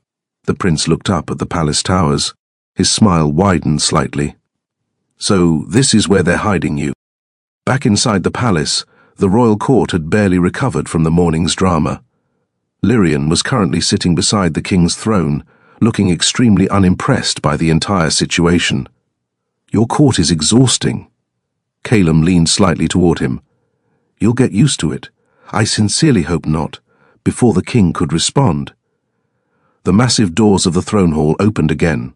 A guard announced loudly, His Royal Highness Prince Adrian of Valareth. The room erupted with shocked murmurs. Lyrian blinked. That was fast. Calum sighed. Yes. Prince Adrian walked calmly down the long carpet toward the throne. He looked perfectly relaxed, like he had simply dropped by for tea, but the moment his eyes landed on Lyrian, he stopped walking. His expression changed instantly. The scent in the room had told him the truth, but seeing the Omega confirmed it. Silver hair, pale glowing eyes, and the unmistakable aura of ancient magic. The prince laughed softly. Well, Prince Adrian placed a hand over his chest and bowed slightly. Your Majesty, Calum's voice was flat. Prince Adrian, the prince straightened, then gestured casually toward Lyrian. So the rumors were true. Lyrian waved politely. Hello. The prince studied him carefully. Fascinating. Calum's patience was already fading. State your business. Adrian smiled slowly. I came to see the moon, Omega. Lyrian tilted his head. I feel very popular today. The prince turned toward the court, then spoke loudly enough for everyone to hear. The continent is already buzzing with the news. He glanced back at the king. Bonding with a moon Omega is quite the achievement, Your Majesty. Calum didn't react. What do you want? Adrian's smile widened slightly. Oh, nothing unreasonable. He gestured toward Lyrian again. I'd like to take him with me. The court exploded with outrage. You can't be serious. That's the king's bonded Omega. Adrian raised a hand calmly. Relax. Then he looked directly at Calum. I'll make it simple. His voice dropped slightly. Name your price. The room went deadly silent. Calum slowly stood from the throne, golden eyes glowing faintly. You think I would sell him? Adrian shrugged. Everything has a price. Lyrian leaned toward the king and whispered, I'm curious what he offers. Calum shot him a look. Not helping. Adrian continued casually. I'll offer gold. Pause, land, pause. An alliance between our kingdoms, the court murmured nervously. Those were not small offers. But the prince wasn't finished. And if that's not enough, he leaned forward slightly. I'll offer myself. The room went silent again. Even Lyrian blinked. That escalated quickly. Adrian's eyes never left Lyrian. Moon Omegas only appear once every few centuries. His voice held genuine fascination now. Your existence alone could reshape the entire world. Lyrian sighed. I'm starting to regret waking up today. The prince chuckled. You'd be treated like royalty in Valareth. Lyrian pointed at the throne beside him. I already am, Adrian smirked. Fair point. The tension in the room had become dangerous. Two powerful alphas stood facing each other now, King Calum and Prince Adrian. The prince finally sighed. Well, I had to try. Then he tilted his head slightly. Although, his gaze shifted back toward Lyrian. I might still steal you later. Lyrian blinked. Excuse me? The prince smiled brightly. Purely hypothetical, of course. Calum's voice dropped to a quiet growl. Try it. The prince grinned. Oh, I might. As the tension filled the throne room, another messenger rushed into the hall. This one looked far more terrified. Your Majesty. Everyone turned toward him. The man dropped to his knees. The Royal Navy has spotted something approaching the coast. Calum frowned. What kind of fleet? The messenger's voice trembled. A very large one. The room went silent. Lyrian whispered softly. How large? The messenger swallowed. Hundreds of warships. Prince Adrian laughed quietly. Well, he glanced at the king. I suppose I'm not the only one interested in your Omega. The throne hall had gone completely silent. The messenger's words still echoed against the marble walls. Hundreds of warships, approaching Vareth. For a long moment no one spoke. Then the nobles erupted into chaos. Hundreds. That's an invasion. Which kingdom sent them? Duke Harrington grabbed the edge of the council table. Messenger, identify the fleet. The messenger swallowed. They're flying multiple banners, my lord. The room froze. Multiple banners meant something far worse than a single enemy kingdom. It meant several rulers had come together. All for the same reason. Lyrian. Near the throne, Lyrian slowly rubbed his temple. I feel like this is somehow my fault. King Calum looked down at him. Yes. Lyrian blinked. You didn't even hesitate. The king crossed his arms. You're a Moon Omega. Lyrian sighed. I was hoping that would be less dramatic. Across the room, Prince Adrian laughed softly. Oh no. He leaned against a pillar, looking amused. This is exactly the level of chaos I expected. Lyrian pointed at him. You are not helping. Adrian smirked. I'm enjoying the show. Prince Adrian's gaze drifted back toward Lyrian. He studied him openly now. Curious, interested, almost intrigued. And unfortunately, King Calum noticed. The king's golden eyes narrowed slightly. Prince Adrian. Adrian glanced over. Yes? Stop staring at my Omega. The court went silent again. Adrian blinked, then slowly smiled. My apologies. But he didn't stop looking. In fact, he stepped closer. Just slightly. Lyrian raised an eyebrow. Why do I feel like I'm being examined by a very expensive cat? Adrian chuckled. I'm simply curious. Calum's voice dropped colder. You've seen him. Yes. Your curiosity should now be satisfied. Adrian shrugged. Not quite. Adrian stepped closer to the throne, then spoke casually. You really did bond with him. Calum's expression hardened. Yes. The prince tilted his head thoughtfully. Interesting. Lyrian frowned. What part? Adrian gestured toward him. You're far calmer than most Omegas would be. Lyrian looked confused. Should I not be calm? Adrian smiled. Most Omegas would be terrified standing between two powerful alphas. Lyrian looked between the prince and the king, then shrugged. I'm mostly annoyed. The court tried very hard not to laugh. Then Adrian made a mistake. He spoke lightly. But I suppose the king had an advantage. The room quieted. Caelim's eyes narrowed. What advantage? Adrian shrugged. You bought him. The temperature in the room dropped instantly. Lyrian's expression changed slightly. Caelim stepped forward. You think that's why he bonded with me? Adrian raised his hands casually. I'm simply pointing out the situation. Lyrian folded his arms. That's a very stupid thing to imply. Adrian blinked. Oh? Lyrian looked mildly irritated now. Yes. The prince studied him. Why? Lyrian pointed at the king. Because if I didn't want to bond with him, he'd already be unconscious on the floor. The court went completely silent. Adrian stared, then burst into laughter. Caelim, however, was not laughing. He stepped closer to the prince. Careful. Adrian grinned. Jealous, your majesty. The king didn't answer, which was answer enough. Lyrian sighed loudly. Oh, good. Both alphas looked at him. What? Caelim asked. Lyrian gestured between them. You're both doing the alpha thing. Adrian blinked. The alpha thing? Lyrian nodded. Posturing. The prince laughed again. Well, he started it. Caelim's voice was flat. You walked into my throne room and tried to steal my Omega. Adrian shrugged. Fair point. For a moment, the humor faded, because beneath the teasing, both men understood the truth. Prince Adrian was dangerous, ambitious, and more than willing to challenge the king. Adrian leaned closer slightly, his voice lowered. You know they're coming for him. Caelim didn't look away. Yes, every king. I know. Adrian smiled faintly. And if they take him from you? The king's expression turned deadly calm.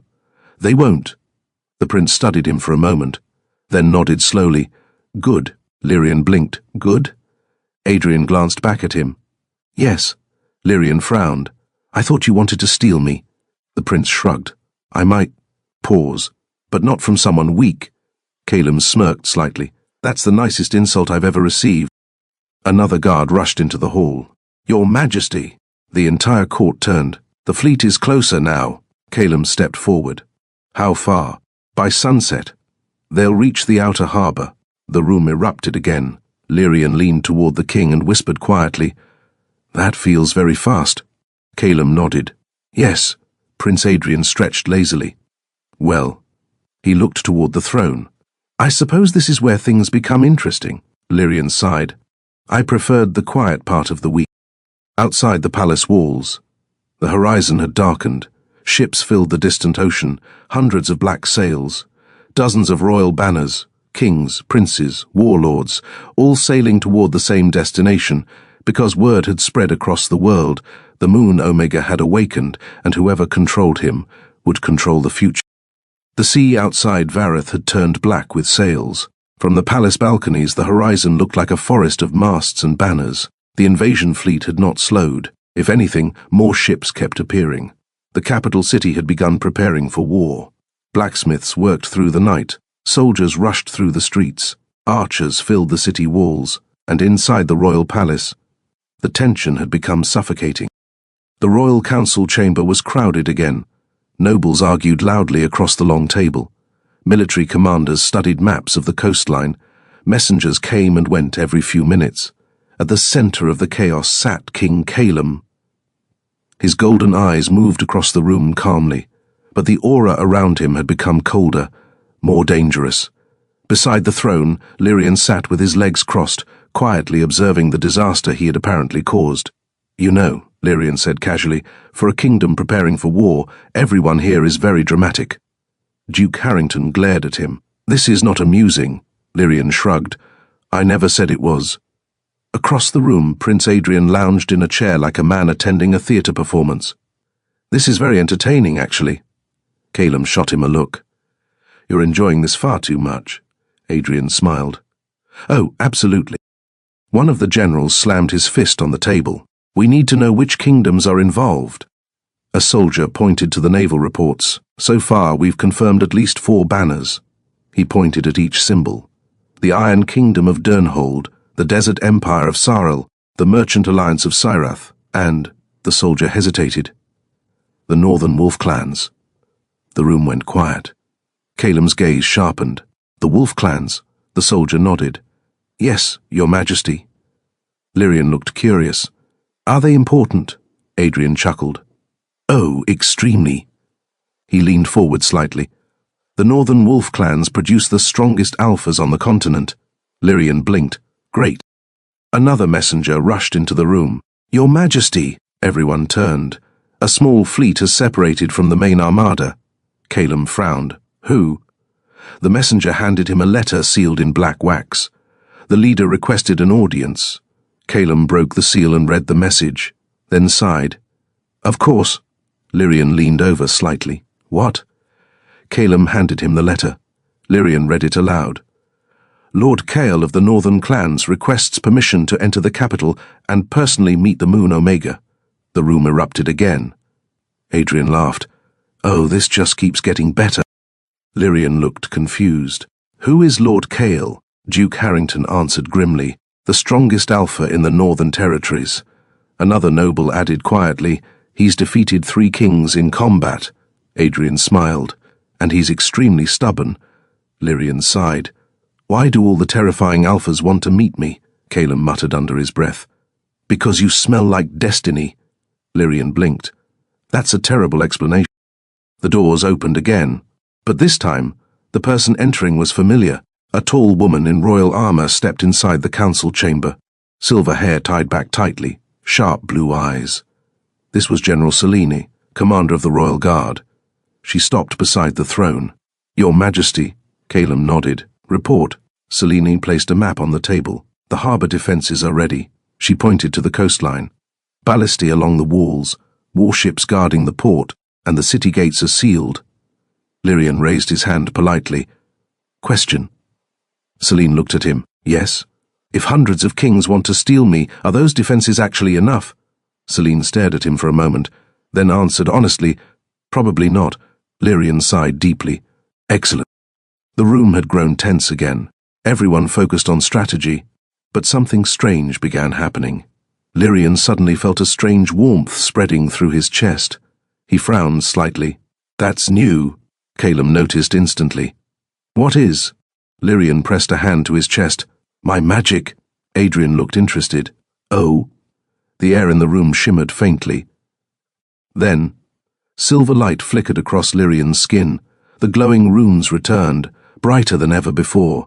The entire council chamber froze. Selene stepped back instinctively. What is that? Lyrian looked down at his hands. I think that's the Moon Omega magic everyone keeps talking about. The runes glowed brighter. The windows rattled softly. Outside the palace, the moon suddenly became visible even in the daytime sky. A faint silver halo surrounded it. Every alpha in the room felt it immediately. A powerful pulse of Omega energy, ancient, wild, and incredibly rare. Adrian whispered softly, Beautiful. Calum stepped forward instantly, his voice low. Lyrian. Lyrian looked up. I didn't do that on purpose. Across the sea, on one of the black warships approaching Vareth, a cloaked figure watched the palace through a spyglass. He had seen the silver light, his lips curled into a smile. So the Moon Omega's power is awakening. Behind him stood another figure. You still plan to capture him? The cloaked man laughed quietly. Capture him? He lowered the spyglass. No. His eyes glowed faintly red beneath the hood. I plan to control. Back in the palace, the silver glow slowly faded from Lyrian's skin. The room remained silent. Every noble, every commander, every alpha now understood the truth. The Moon Omega was not just rare, he was powerful, and if the wrong person controlled him, he could change the balance of the entire world. Lyrian sighed quietly. I feel like my life was much simpler 2 weeks ago. Calum placed a hand on his shoulder. Yes. Lyrian glanced at him. You're not helping. Adrian leaned back in his chair again. Well, he smiled. This war just became much more interesting. Night fell over the capital like a heavy curtain. The city of Vareth had never felt so tense. Torches burned along the walls. Guards patrolled every street. Archers lined the battlements overlooking the sea, watching the dark silhouettes of hundreds of ships floating just beyond the harbour. The invasion fleet had stopped just outside the kingdom's range. They were waiting, watching, and inside the royal palace. The danger had already arrived. Lyrian stood on the balcony outside the king's chamber. The night wind tugged softly at his silver hair. From here, he could see the dark ocean beyond the city. Hundreds of distant lanterns glowed across the water, each one marking an enemy ship. Lyrian folded his arms. That's a lot of people who want to kidnap me. Behind him, Calum leaned against the doorway. Yes. Lyrian glanced back at him. You say that very calmly. The king shrugged. I've dealt with worse. Lyrian raised an eyebrow. Have you? No. Lyrian sighed. Your honesty is refreshing. Inside the chamber, another person sat in a chair by the fireplace. Prince Adrian. He had refused to leave the palace earlier, claiming it was safer inside the lion's den, which Lyrian suspected was just an excuse to cause trouble. The prince casually sipped wine. You know, if the king truly cared about your safety, he gestured toward the ocean, he would have evacuated you by now. Calum's eyes narrowed slightly. You're still here, Adrian smiled. And yet you haven't thrown me out. Lyrian leaned against the balcony railing. If you two start fighting again, I'm leaving. Adrian grinned. You can't leave. Why not? Half the continent is waiting outside. Lyrian sighed again. Right. Far below in the palace courtyard, a guard suddenly stopped walking. Something moved in the shadows. A flicker. Too fast to see clearly. The guard frowned and stepped closer. Hello? No answer. He took another step. Then, a blade flashed. The guard collapsed silently, and from the darkness, more figures appeared, clad in black, moving like ghosts. Inside the palace, the night seemed peaceful, but the assassins had already slipped past the outer guards. They climbed the palace walls silently, ropes dropping from dark rooftops, boots landing softly on stone balconies. There were at least a dozen of them, all moving toward the same destination, the royal chamber. Back on the balcony, Lyrian suddenly stiffened. Calum noticed instantly. What is it? Lyrian frowned. Something feels wrong. Adrian raised an eyebrow. That's very vague. Lyrian pressed a hand lightly against his chest. The bond. Calum straightened. What about it? Lyrian looked uneasy. It's reacting. The king's expression hardened immediately. Stay inside. Lyrian blinked. You're going to check alone. Yes, that seems like a terrible plan. Before Calum could answer, the window behind them shattered.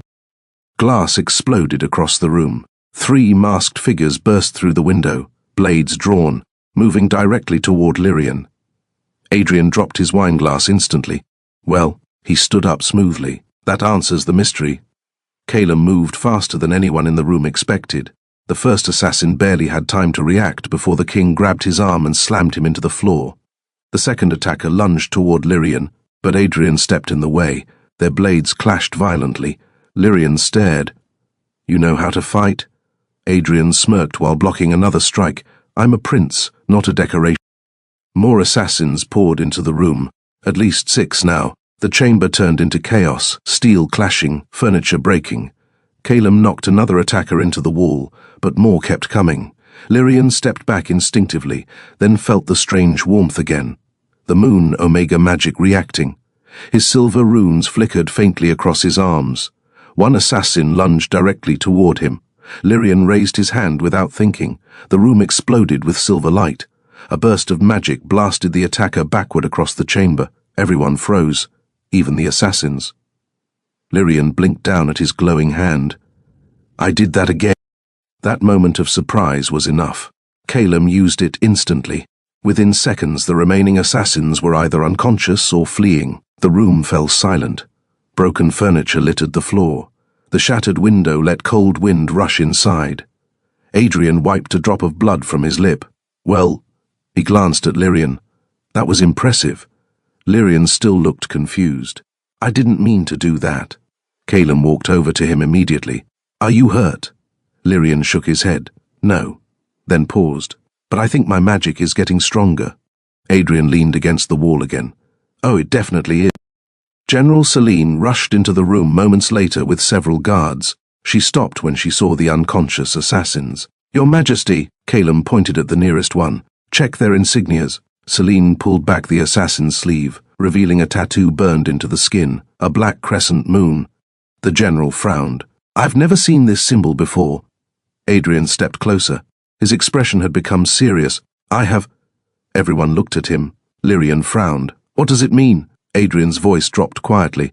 That symbol belongs to a secret order. Calum crossed his arms. What kind of order? Adrian met his gaze. The kind that hunts rare magical bloodlines. Lyrian blinked slowly. Oh, the prince sighed. Yes. He glanced toward the dark sea outside the palace. Which means this war, he looked back at Lyrian, was never just about kingdom. The palace had barely recovered from the assassin attack. Broken glass still glittered across the floor of the king's chamber. Guards filled the corridors. General Celine had doubled the patrols, and outside the city walls, the invasion fleet still waited, like wolves circling wounded prey. Morning after the attack, Lyrian sat on the edge of the bed while a healer checked his pulse. You're certain you're unharmed? The healer asked. Yes. You were exposed to magical backlash. Lyrian waved a hand. That seems to happen a lot lately. Across the room, King Calum stood near the shattered window, speaking quietly with General Celine. Increase the guard rotation, the king ordered. Celine nodded. They were trained assassins, not ordinary soldiers. Calum's gaze darkened. Someone powerful sent them. Prince Adrian lounged nearby, arms folded. Or someone desperate. The prince looked at Lyrian. After last night, everyone knows the Moon Omega can use magic. Lyrian sighed. I'm starting to regret demonstrating that. Suddenly, the palace horns sounded from the outer gates. A deep echo rolled through the halls. General Celine looked toward the window. That signal. Another guard rushed into the chamber. Your Majesty, Calum turned. What is it? The guard swallowed. A delegation from the Northern Wolf clans has arrived. Adrian smirked instantly. Oh, good. Lyrian looked confused. Why does that sound like trouble? Adrian leaned closer. Because their leader came personally. The guard finished the sentence nervously. Lord Kyle requests entrance.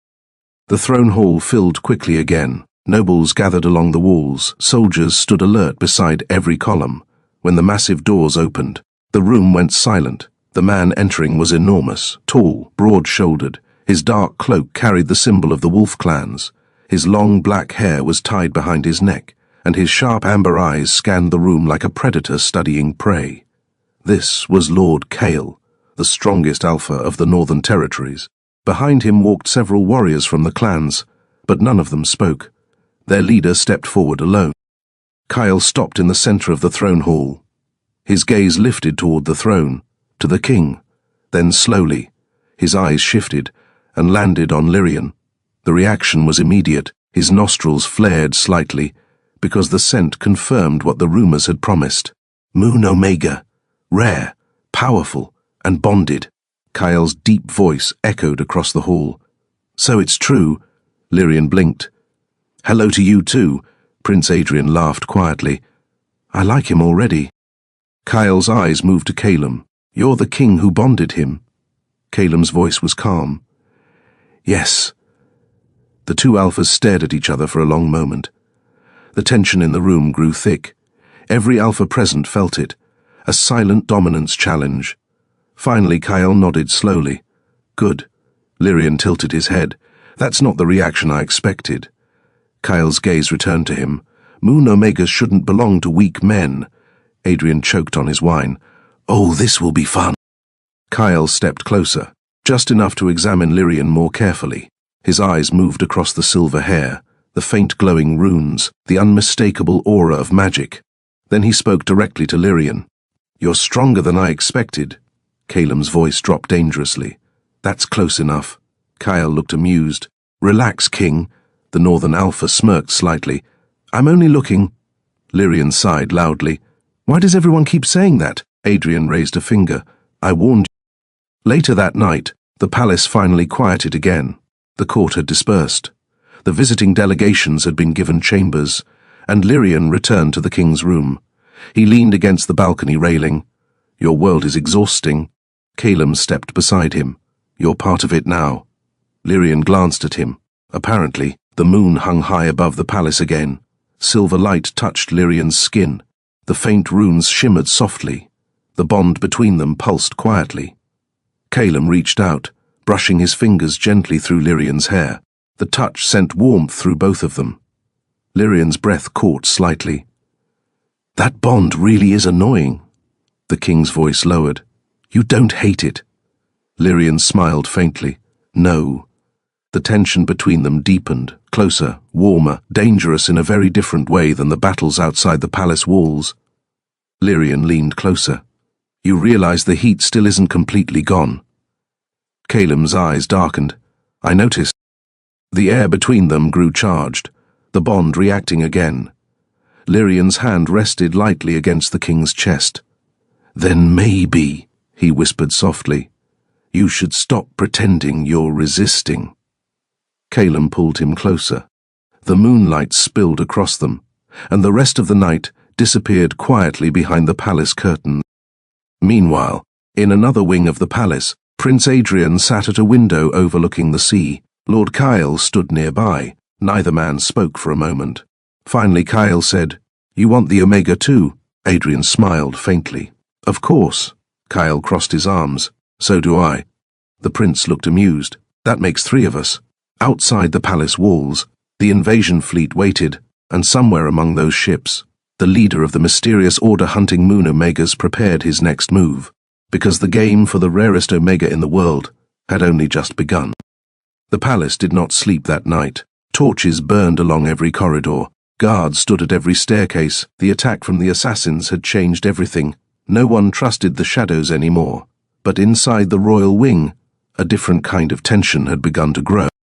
Lyrian stood alone in the moonlit garden behind the palace.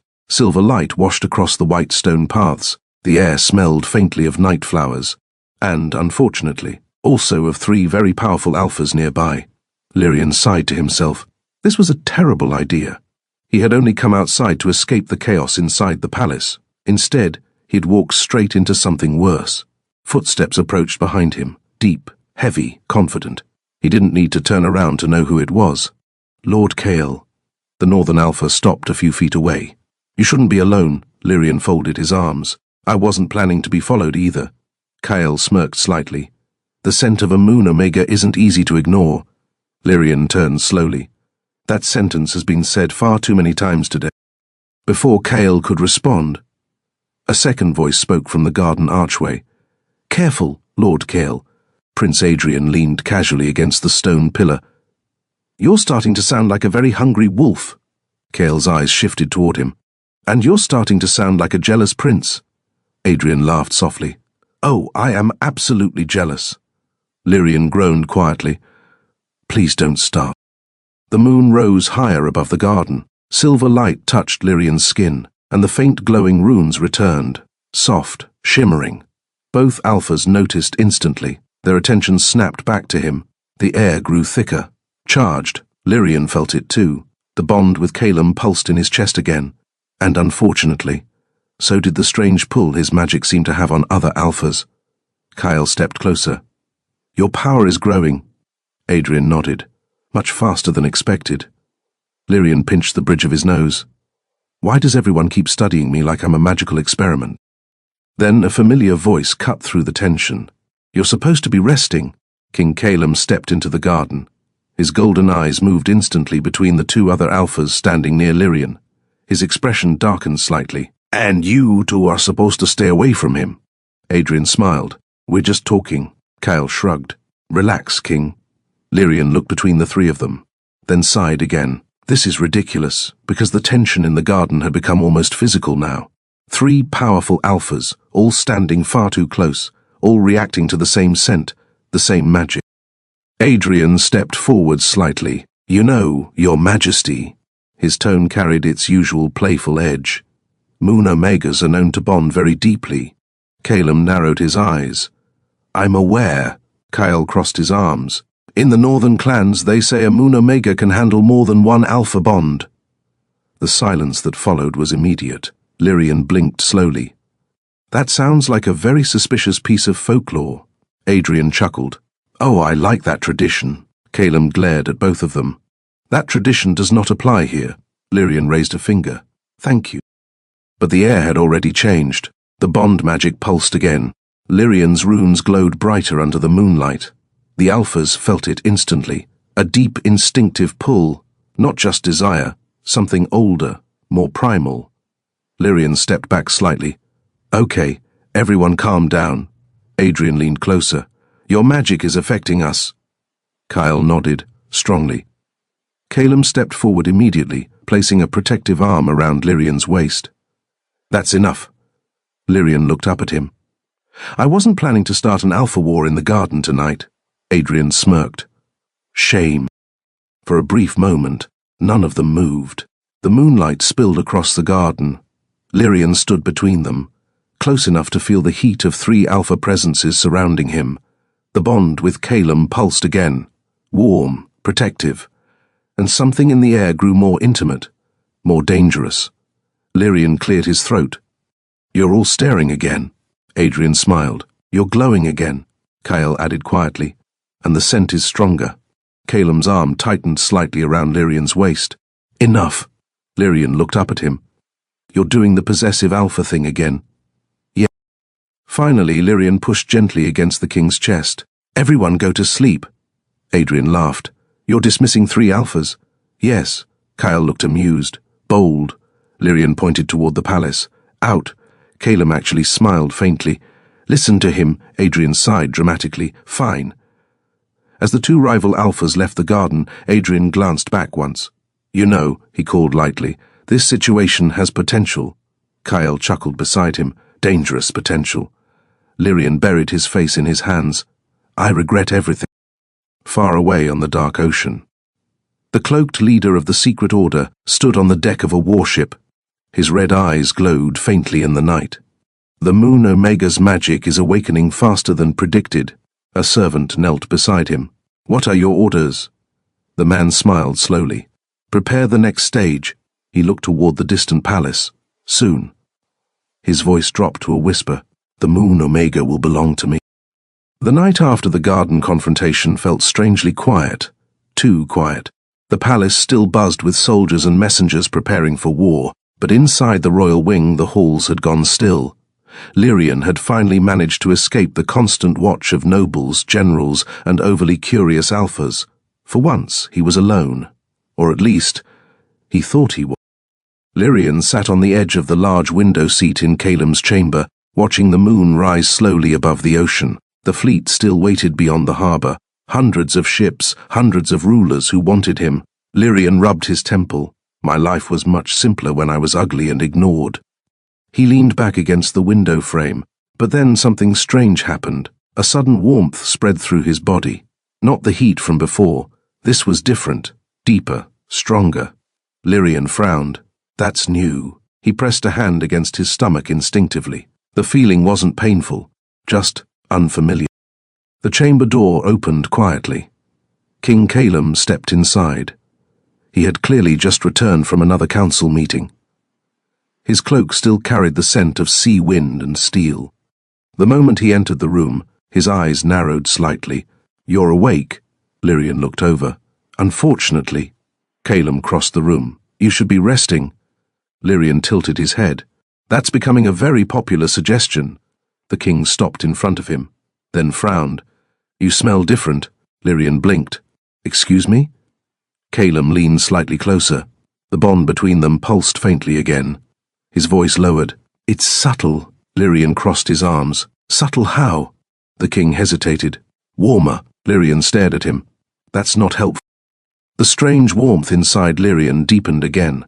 This time, the faint glowing runes along his skin flickered softly. Calum noticed instantly. The magic again. Lyrian sighed. It seems to enjoy dramatic timing. The runes shimmered faintly across his arms, silver light dancing like reflected moonlight. The bond reacted too, a quiet pull connecting them. Calum placed a steady hand on Lyrian's shoulder. Sit. Lyrian blinked. I am sitting. Don't stand. That wasn't the plan. But even as he joked, Lyrian felt another wave of warmth ripple through his body. He looked down again. Okay, that's actually strange. An hour later, the royal physician had been summoned. The older Beta carefully examined Lyrian, while Calum stood nearby with folded arms. Prince Adrian had also appeared, completely uninvited, leaning casually against the wall. Medical drama, he said cheerfully. My favorite. Lyrian groaned. Why are you here? Adrian smiled. I'm concerned. Calum gave him a flat look. You're nosy. Also true. The physician finished checking Lyrian's pulse, then leaned back thoughtfully. This reaction is not surprising. Lyrian raised an eyebrow. That's concerning. The physician cleared his throat. Moon omegas are extremely rare. Yes, I've heard. And when they bond with an alpha, the physician hesitated slightly. Their bodies can begin changing. The room went quiet. Adrian straightened. Changing how? The physician looked at Lyrian. Your magic is awakening. Lyrian sighed. That part we noticed. The physician nodded slowly. Yes. Then he added, but there may be other effects as well. Lyrian blinked.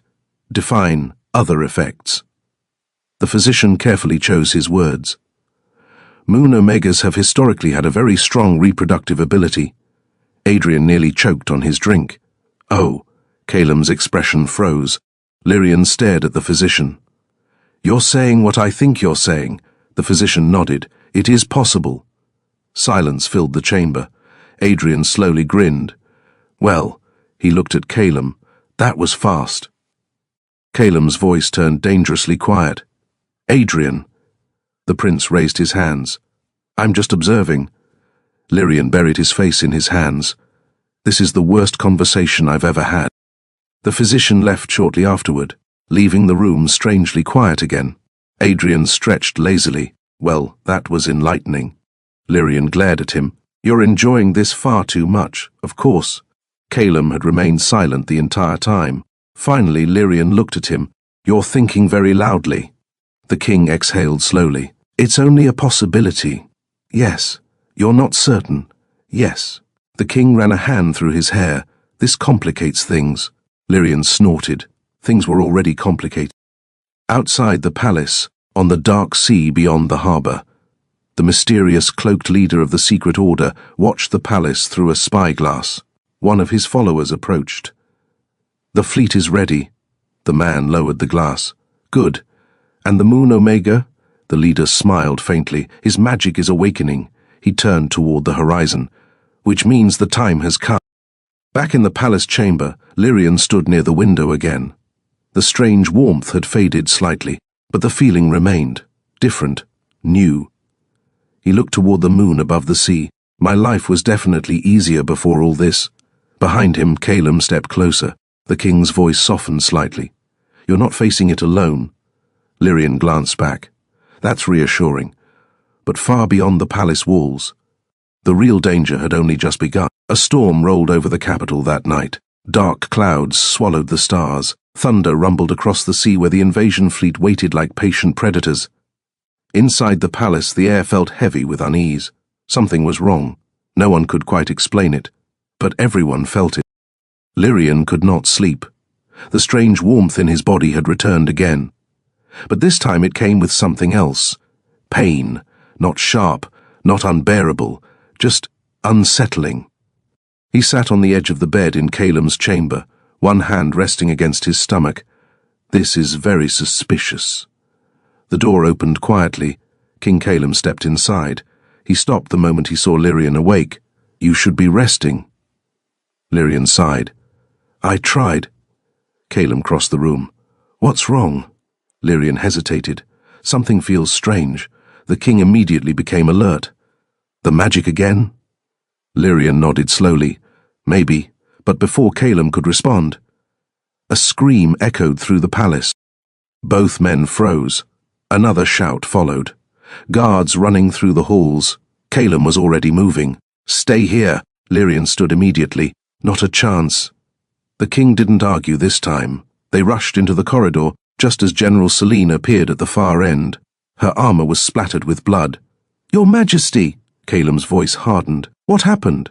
Selene's expression was grim. Duke Harrington is dead. The hallway went silent. Lyrian blinked. Dead how? Selene answered quietly. Murdered. The council chamber had become chaos. Guards filled the room. Servants whispered nervously. And at the center of the floor lay the body of Duke Harrington, a dagger buried in his chest. But something about the scene felt wrong, very wrong. Lyrian stepped closer, then frowned. That's not normal. Calem followed his gaze. The dagger was black, Strange symbols were carved along the blade. Lyrian's silver eyes widened slightly. That symbol again. It was the same mark from the assassins, the black crescent moon. Prince Adrian appeared behind them. Well, he studied the dagger carefully. That's unfortunate. Calum glanced at him. You've seen it before. Adrian nodded. Yes. His voice had lost its usual playful tone. That weapon belongs to the same order I mentioned. Lyrian crossed his arms. The people hunting magical bloodlines. Yes. The prince looked at the corpse again, which means they're already inside the palace. General Celine carefully removed the dagger. Something slipped from beneath the duke's body, a piece of parchment. She handed it to the king. Calum unfolded it slowly. His expression changed. Lyrian frowned. That doesn't look good. Calum handed him the paper. Written in dark ink were only a few words. The blood moon rises soon. The Omega must die before the child awakens. The room went silent. Lyrian read it again, then looked up slowly. Excuse me. Adrian leaned closer to read. Oh, he looked at Lyrian. Well, that's concerning. Later that night, the palace library had been sealed. Only a few people remained inside. Calum, Lyrian, Prince Adrian, General Celine, and a very old royal scholar. The scholar carefully adjusted his glasses. If the message mentions the blood moon prophecy, he pulled an ancient book from the shelf, then this may explain everything. Lyrian leaned over the table. I'm not going to like this, am I? No. The scholar opened the fragile pages. Ancient writing filled the parchment. He read aloud quietly. When the moon Omega awakens, and the Alpha King claims the bond, a child born beneath the blood moon will decide the fate of empires. The room fell silent. Lyrian stared. You're joking. The scholar shook his head. No. Adrian whistled softly. Well, he looked at Calum. That explains the invasion fleet. Lyrian slowly sat down. Hold on. He pointed at the prophecy. That child part. The scholar nodded. Yes. Lyrian gestured toward himself. You're implying something. The scholar hesitated. Moon Omegas rarely conceive. The pause made the sentence worse.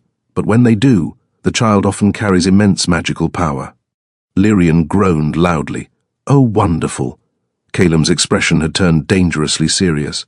What happens if the magic becomes unstable? The scholar's voice dropped. Then the Omega may not survive the pregnancy. The room went deadly quiet. Lyrian blinked slowly. I'm starting to hate this prophecy. Suddenly the library door creaked open. Everyone turned. A palace guard stepped inside. Your Majesty. Calum frowned. What is it? The guard hesitated. We captured someone near the palace gates. Adrian raised an eyebrow. Oh? The guard continued. He claims to be a messenger from the invasion fleet. Celine's hand moved to her sword. And? The guard swallowed. He says he has a message from the leader of the secret order. Lyrian leaned forward. What message? The guard answered quietly. He says the leader already knows about the prophecy. The storm outside thundered loudly. Then the guard finished the sentence. And he says the Omega's child. The guard looked directly at Lyrian. Must never be born. Far away on the flagship of the Dark Fleet, the cloaked leader of the Order watched the storm over Vareth. His red eyes glowed faintly beneath the hood. The prophecy is real. One of his followers knelt beside him. The Omega is already pregnant? The leader smiled slowly. Perhaps. Lightning flashed across the sea. His voice turned cold. But the blood moon rises soon. He looked toward the distant capital. And before that night arrives, his smile widened. The moon Omega will die. The storm arrived before dawn. Dark clouds rolled over the capital of Vareth like a living creature, swallowing the sky and plunging the harbor into eerie grey shadows. From the palace balcony, Lyrian could see them clearly now. The invasion fleet. Dozens, no, hundreds of ships waited beyond the harbor's defenses. Black sails rippled in the violent wind.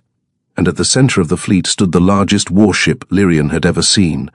A floating fortress. That can't be good, Lyrian muttered. Behind him, King Calum adjusted his armor straps. It is. The palace war chamber buzzed with tension. Maps covered the large central table. Wooden markers represented ships, soldiers, and defenses. General Selene pointed to the harbour entrance. If they break through here, the capital falls. Prince Adrian leaned casually against the wall. Well, that's cheerful. Selene ignored him. Our navy is strong, but their fleet is larger. Lord Kyle, the Northern Alpha, crossed his arms. Then we break them before they reach the harbour. The general glanced at him. That would require meeting them at sea. Kyle's wolfish grin appeared. Exactly. Lyrian sat near the table, watching the strategy unfold. He still felt the strange warmth inside his body. It hadn't disappeared. If anything, it had grown stronger. He rubbed his stomach absently. Bad timing, he murmured. The warning horns screamed across the harbour. Every head in the room turned. A soldier burst through the doors. Your Majesty! Calum stepped forward. What is it? The enemy fleet is moving. Selene rushed to the balcony. Through the storm and mist, the dark ships had begun advancing. Massive sails filled with wind, war drums echoing across the sea. Adrian whistled softly. Well, he straightened. Guess negotiations are cancelled. The harbour transformed into chaos within minutes. Soldiers ran through the streets. Ballistae were loaded along the walls. Warships pushed away from the docks. From the palace tower, Lyrian watched the fleets collide. Thunder roared above them. But another sound rose from the sea. Cannons. Explosions of fire and smoke lit the waves. Ships smashed into each other. Wood shattered. Men shouted. It was a full naval battle. The first real clash of the war. Lyrian's chest tightened. This is because of me. Calum's voice came from behind him. No. Lyrian glanced back. The king had returned briefly before boarding his flagship. This war started long before you arrived. Lyrian gave a small smile. That's slightly reassuring. Suddenly, Lyrian doubled over. A sharp pulse ran through his body, stronger than before. His glowing runes flared brightly beneath his skin. Silver light filled the tower room. Adrian, who had been leaning nearby, immediately straightened. That's new. Lyrian gritted his teeth. I noticed another wave hit him. Not pain exactly, but powerful. Ancient. The magic inside him felt like it was waking up and responding to something outside, something on the sea. Adrian stepped closer, his expression suddenly serious. The enemy leader. Lyrian looked up. What? Adrian stared toward the battle beyond the harbour. I think he's here. On the massive black flagship at the centre of the invading fleet, a tall figure stepped onto the deck. His cloak whipped violently in the storm. His hood fell back, revealing sharp crimson eyes. The soldiers around him bowed instantly. Lord Varys, the man smiled faintly, the leader of the secret order, the one hunting moon omegas across the world. He raised one hand slowly. Dark magic gathered in his palm. Begin the ritual. Lightning struck the sea. A massive circle of black symbols appeared across the water. Ships caught inside it began to tremble violently. Even the waves began twisting unnaturally. Back in the palace tower, Lyrian felt it instantly. His eyes widened. That magic. Adrian swore quietly. That's ancient blood magic. Lyrian grabbed the edge of the table. He's trying to kill the child. The magical storm spread across the battlefield. Warships were thrown against each other. Masts snapped. Flames spread across the decks. Calum's flagship struggled to stay steady in the unnatural waves. General Selene shouted orders from the command deck. We're losing formation. Kyle laughed loudly beside her, now wearing full battle armor. Good. Selene glared. That's not good. Kyle cracked his knuckles. It means the real fight is starting. Back in the palace tower, Lyrian suddenly stood. Silver light erupted around him. Adrian stepped back in surprise. Okay. Lyrian's runes burned brighter than ever before. The magic inside him surged violently. He looked toward the sea. I can feel him. Adrian's eyes narrowed. Varys? Lyrian nodded. Yes. Another pulse of magic exploded through the room. Windows shattered outward. Wind whipped through the tower. Lyrian's voice dropped to a whisper. And he's trying to kill my child. The words hung in the air. Even Lyrian looked shocked he had said them. Adrian slowly smiled. Well, he folded his arms. That confirms it. Lyrian stared at him. Confirms what? Adrian's grin widened. You're definitely pregnant. Far out on the sea, Varys looked toward the palace. His red eyes glowed. "The Omega's power is awakening." He raised his hand again. "Good." The magical storm grew even stronger. Lightning split the sky. Dark clouds parted briefly. And for the first time that night, a faint red glow appeared behind the moon. The blood moon was beginning to rise. Varys whispered softly, "Soon the prophecy will end." The storm over Vareth raged without mercy. Lightning tore across the sky while waves slammed violently against the harbour walls.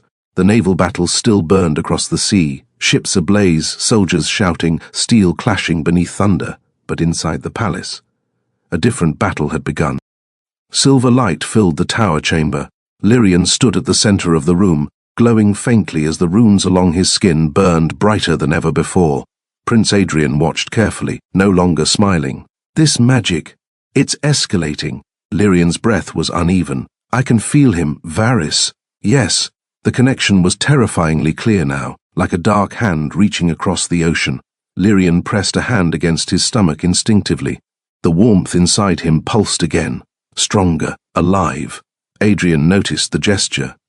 "You're protecting the child already." Lyrian gave him a tired look. "I don't even fully understand what's happening." A sudden tremor shook the tower. Dust fell from the ceiling. Adrian's eyes sharpened. That wasn't the battle. Lyrian frowned.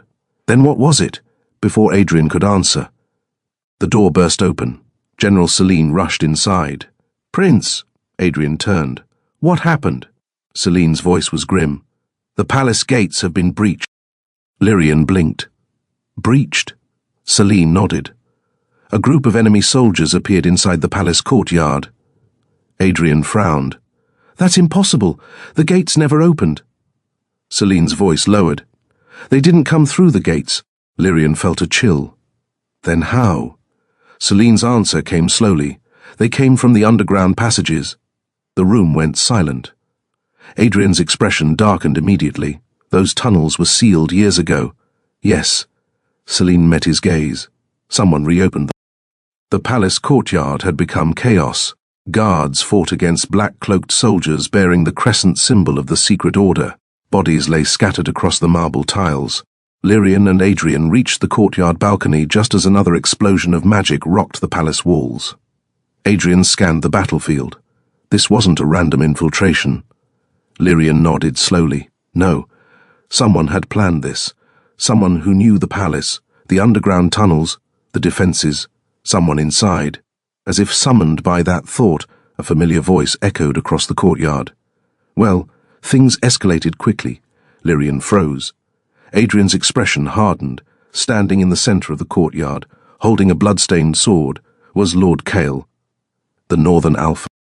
Selene immediately drew her blade. "Kael!" The Northern Alpha looked up at them calmly. "You figured it out." Lyrian stared down at him in disbelief. "You're the traitor." Kael shrugged slightly. "I prefer the term strategist." Adrian's voice dropped cold. "You opened the tunnels." "Yes." "You brought Varys' soldiers inside the palace." Kael's golden eyes gleamed. "Of course." Lyrian stepped forward. "Why?" Kael looked directly at him. "Because the prophecy must be controlled." The courtyard grew quiet. Even the soldiers paused. Kael continued calmly. "A moon omega, an alpha king, and a child born under the blood moon." He shook his head. "That kind of power cannot belong to a single kingdom." Lyrian's stomach twisted. "You wanted the child." Kael smiled. "Not just the child." His gaze sharpened. "I wanted the empire that comes with it." Suddenly, the courtyard gates exploded open. A battered warship horn echoed from the harbour. King Calum strode into the palace courtyard in full battle armour. Blood stained his sword. Behind him marched surviving royal soldiers. His eyes immediately found Kael. "I trusted you." Kael tilted his head. "That was your mistake."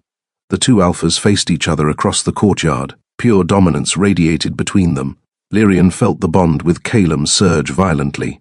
The unborn child's magic reacted too. The runes across Lyrian's body flared brightly. Adrian whispered quietly beside him. "The prophecy is activating."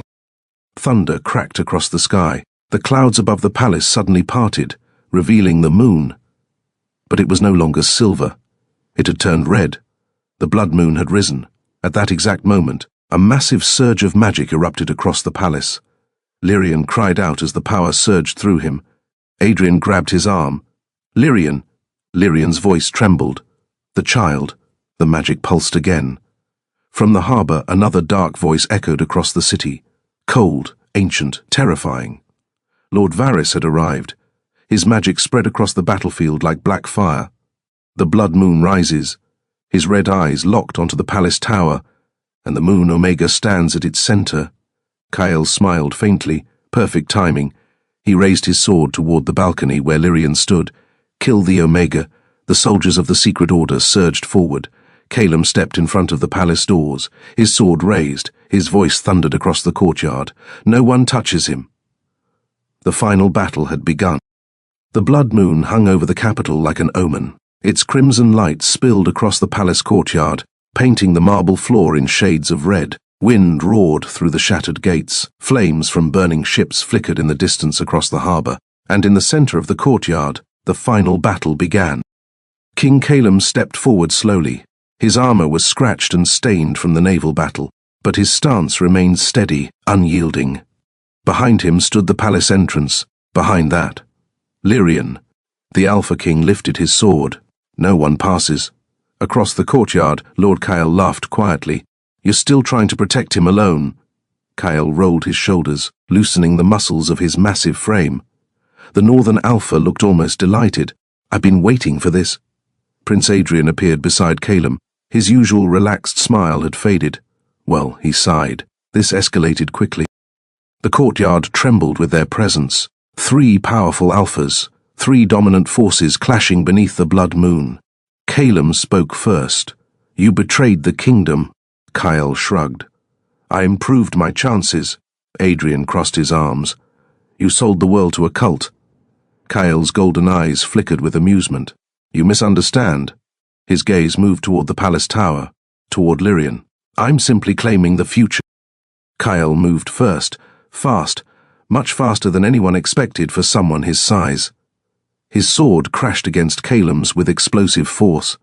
The impact echoed across the courtyard. Steel screamed. Calum pushed back immediately. The 2 alphas locked into brutal combat. Their strength shook the marble beneath their feet. Adrian stepped aside just in time as Kyle's blade slashed past.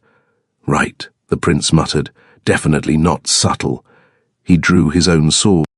From the palace balcony, Lyrian watched the fight unfold. His heart pounded. His magic pulsed violently beneath his skin. The glowing runes along his arms burned brighter than ever. Every clash between the alphas seemed to echo through his body. General Selene stood beside him. "Your Majesty will win." Lyrian didn't look convinced. "Kyle is stronger than I thought." Another wave of warmth surged through him suddenly. Stronger than before. He gripped the balcony railing. "Not now," Selene noticed immediately. "The child," Lyrian nodded weakly. "The magic is reacting." A cold wind swept across the courtyard. Then the flames along the walls suddenly extinguished. Every soldier froze. A shadow stretched across the battlefield. From the palace gates, Lord Varys stepped inside. His long dark cloak moved like living smoke. His red eyes glowed beneath the blood moon. The soldiers of the secret order immediately knelt. "My lord." Varys barely acknowledged them. His attention had already moved to the balcony, to Lyrian. "There you are." Lyrian felt the magic inside him react violently. His breath caught. "You—" Varys smiled. "The moon Omega." Kyle jumped back from Calum's sword strike. Both men turned as Varys approached. The courtyard fell silent. Even Kyle seemed slightly cautious now. Varys looked between the 3 alphas. "How interesting." His voice was calm. "You're fighting each other while the prophecy unfolds." Adrian wiped blood from his lip. "You're the one trying to kill the Omega." Varys tilted his head slightly. "Of course." His gaze returned to Lyrian. "That child cannot exist." Lyrian's hands trembled. "Why?" Varys answered simply, "Because it will destroy everything." Varys raised his hand. Dark magic spiraled through the air like black lightning. The sky above the palace began to swirl violently. The blood moon glowed brighter. The prophecy was misunderstood. His voice echoed across the courtyard. "It does not promise salvation." His smile turned cold. "It promises ruin." Lyrian felt the magic inside him surge again, stronger, uncontrollable. Adrian looked up at him. Lyrian's voice shook. I can't stop it. The glowing runes across his body ignited in brilliant silver light. The power spread outward like a shockwave. Even Varys paused. Ah. His eyes gleamed. The awakening. Calum immediately turned toward the balcony. Lyrian! But the magic had already exploded outward. Wind tore through the courtyard. Stone cracked beneath the pressure. The entire palace trembled. Lyrian's voice echoed across the storm. I can't control it! The child's magic was awakening, and the blood moon was feeding it. Varys stepped forward slowly. Yes, his voice was almost pleased. This is exactly what I feared. The sky above the palace split with lightning. Silver magic collided with dark energy. The war had reached its breaking point. Calum climbed the palace steps toward Lyrian, ignoring the battle, ignoring Kyle, ignoring Varys. He reached the balcony just as another wave of magic erupted. Lyrian collapsed against him. I'm sorry. Calum held him tightly. You have nothing to apologize for. Below them, Varys raised both hands. Dark magic gathered like a storm. If the child cannot be stopped. His red eyes burned. Then the Omega must die first. Adrian looked up from the courtyard. That's bad. Very bad. The blood moon burned in the sky above Vareth. Its crimson glow spread across the shattered palace courtyard like spilled blood. Wind howled through broken towers. Flames from the harbour battle flickered in the distance. And at the centre of it all, Lyrian's magic erupted. Silver light burst from Lyrian's body like a star exploding. The balcony walls cracked. Stone shattered. Even the air trembled with power. King Calum held him tightly as the magic surged. Lyrian! Lyrian's breathing was uneven. I can't stop it. The glowing runes across his skin blazed brighter than ever before, forming intricate patterns that seemed almost alive. The warmth inside his body pulsed violently. Not painful, but overwhelming. The child's magic was awakening. Below them, Lord Varys raised his hands slowly. Dark magic spiraled around him like a storm of shadows. This is exactly what the prophecy warned about. His voice echoed across the courtyard.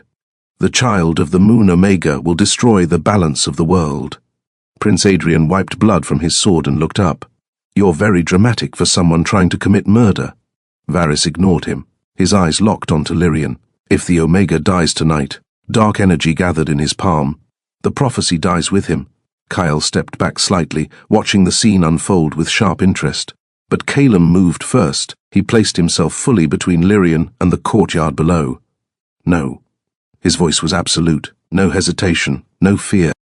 Lyrian looked up at him weakly. You can't stop him alone. Calum tightened his grip around him. I don't have to. Their bond flared suddenly. A brilliant pulse of golden and silver light. The connection between Alpha and Omega had grown far beyond instinct now. It had become something deeper, something ancient. Lyrian felt it clearly. Strength, protection, love. The magic inside him responded instantly. The silver light stabilized slightly. Varys narrowed his glowing red eyes. Interesting. Varys stepped forward slowly. Do you truly believe this child will bring peace? His voice was calm, almost pitying. The prophecy has been misread by fools. Lightning cracked across the sky. The blood moon glowed brighter. Varys continued. The child of the moon Omega will change the world. His smile turned cold, but not gently. Adrian scoffed. You keep saying that like it's a bad thing. Varys raised his hand. And that is why you will all die tonight. Another surge of magic exploded from Lyrian, but this time, it didn't feel chaotic, it felt controlled. The runes across his skin shifted into a new pattern, brighter, stronger. The silver light spread across the courtyard like moonlight flooding the night. Lyrian slowly stood. Even Calum looked surprised. Lyrian? Lyrian's voice was calm now. Clear. I understand. Adrian blinked.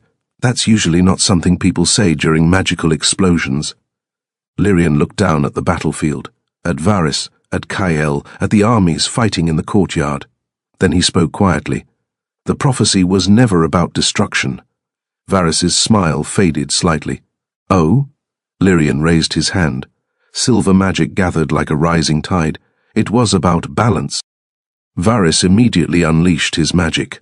Dark energy surged upward like a spear of shadow. Then let us test that balance. The attack rushed toward the balcony, but before it reached Lyrian, the silver magic surged forward to meet it. Light and darkness collided violently in midair. The explosion of power shook the entire palace. Windows shattered across the city. The sea itself seemed to recoil. Adrian shielded his eyes. That's new. Kyle stared upward with wide eyes. Impossible, because Lyrian wasn't struggling anymore. He was controlling the magic. Completely. Lyrian's voice echoed across the courtyard. You hunted moon omegas for centuries. His silver eyes glowed. You tried to erase our bloodline. Varys's expression darkened.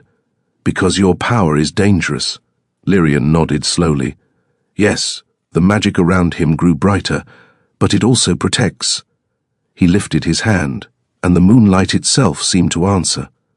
A massive beam of silver energy fell from the blood moon, directly onto the battlefield.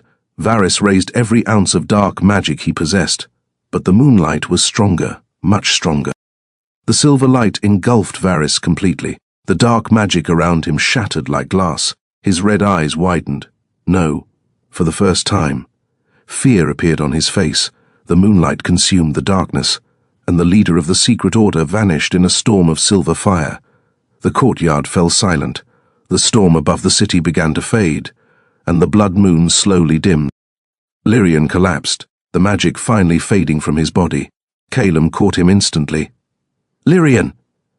Lyrian opened his eyes weakly. Did we win? Adrian looked around the destroyed courtyard. The enemy soldiers had fled.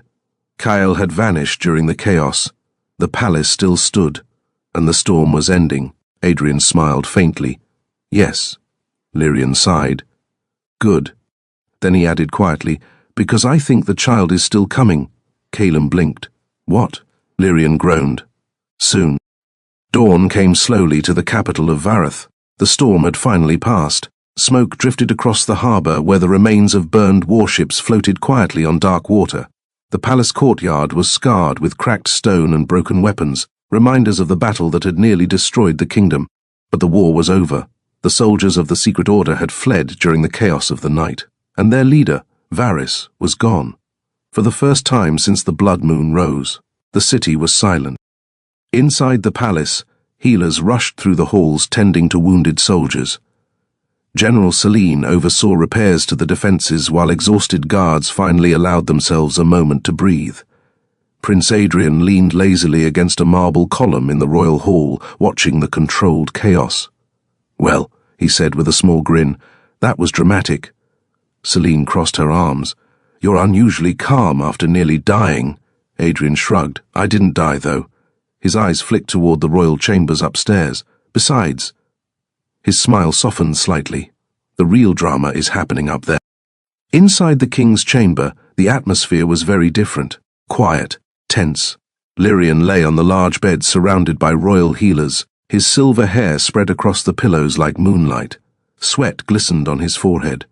The strange warmth that had followed him since the prophecy awakened had now grown into something far stronger. Something inevitable. King Calum stood beside the bed, his hand tightly gripping Lyrian's. For once, the fearless Alpha King looked worried. The chief healer spoke gently. Your Majesty, the magic within him is stabilizing. Calum's voice was tight. But, the healer hesitated. But the child is ready to be born. Lyrian groaned weakly. Wonderful. The magical energy surrounding Lyrian shimmered softly throughout the room. Silver light pulsed faintly with every breath he took. Calum leaned closer. You're going to be fine. Lyrian looked up at him with tired amusement. You said that before the palace exploded. That was different. Lyrian smiled faintly. Everything with me seems to be different. Another pulse of magic rippled through the chamber. The glowing runes across Lyrian's skin flickered again. The healer looked amazed. I have never seen magic like this. Outside the palace windows, the first true sunlight broke through the clouds. The blood moon had faded. But something strange happened. The moon itself remained visible in the bright sky. A faint silver halo surrounded it, as if the night had left part of itself behind. Inside the chamber, Lyrian suddenly gasped. The magic surged one final time. Brilliant silver light filled the room. Calum tightened his grip on his hand. Lyrian, then. The light burst outward like a soft explosion of moonlight, and the child was born. The chamber fell silent. The glowing magic slowly faded. The healer gently lifted the newborn. Everyone in the room held their breath, because the child's small body shimmered faintly with silver light. A tiny crescent mark glowed softly on his forehead. The healer's voice trembled. The prophecy. Calum stared at the child in disbelief. Is he? Lyrian, exhausted but smiling faintly, looked over. Healthy? The healer nodded quickly. Yes. A small cry finally filled the chamber. The newborn moved slightly, the silver glow fading into warm skin. Relief washed through the room. Calum let out a breath he didn't realize he had been holding. Lyrian closed his eyes briefly. Good. Later that afternoon, the royal court gathered quietly in the palace garden. The war was over. The secret order had lost its leader, and the kingdom had survived the blood moon. Prince Adrian leaned over the cradle curiously. Well, he smiled, he's definitely glowing a little. General Celine shook her head. This child will be powerful. The old royal scholar approached slowly. The prophecy never said the child would destroy the world. Everyone looked at him. He continued. It said the child would decide the fate of empires. Calum stood beside Lyrian beneath the soft sunlight. The newborn rested peacefully in Lyrian's arms. Lyrian looked down at the child thoughtfully. Then we should raise him well, Adrian chuckled. That seems like a good start. Far beyond the capital, across distant mountains, a lone figure watched the sunrise. Lord Kyle stood at the edge of a cliff, looking toward the distant kingdom he had once tried to claim. A faint smile crossed his face. So the child survived. He turned away slowly. Interesting. His voice faded into the wind. This world just became much more dangerous. Back in the palace garden, Lyrian gently rocked the sleeping child. Calum stood beside him. The kingdom was rebuilding. The war had ended, but a new future had begun. Lyrian looked up at the bright sky where the faint halo around the moon still lingered. You know, he said softly, this started with you buying an ugly Omega at an auction. Calum smiled faintly. I remember. Lyrian glanced down at the child. I'd say you got a very strange bargain. Calum wrapped an arm around him. Worth it. The moonchild slept peacefully in his arms, and under the quiet daylight sky, a new legend had begun. Bonus epilogue. 5 years later. The kingdom of Vareth had changed. The war that once threatened to swallow the capital had faded into history, told now in taverns and libraries as the night of the blood moon. The harbour was rebuilt stronger than before, the palace towers restored, and the kingdom had grown more powerful than it had been in centuries. But the greatest change in the palace was not political. It was small, energetic, and currently running down the royal hallway at full speed. Catch me if you can. Laughter echoed through the corridor as a small silver-haired boy sprinted past 2 very confused guards. Behind him ran a far less enthusiastic adult. Prince Adrian, come back here, you tiny disaster, Adrian shouted. The boy turned while running, grinning widely. You said alphas never get tired. I lied. The child laughed again and darted around a marble column. His silver hair glowed faintly in the sunlight streaming through the palace windows, and the tiny crescent mark on his forehead shimmered softly. This was Prince Elion, the moonchild. Adrian finally caught him by the collar of his tiny cloak. Got you. Elion crossed his arms. You cheated. Adrian raised an eyebrow. You used magic. The boy grinned proudly. That's not cheating. It was true. Everyone in the palace had discovered quickly that the child's magic was unusual. Objects sometimes floated when he laughed. Candles flickered when he cried.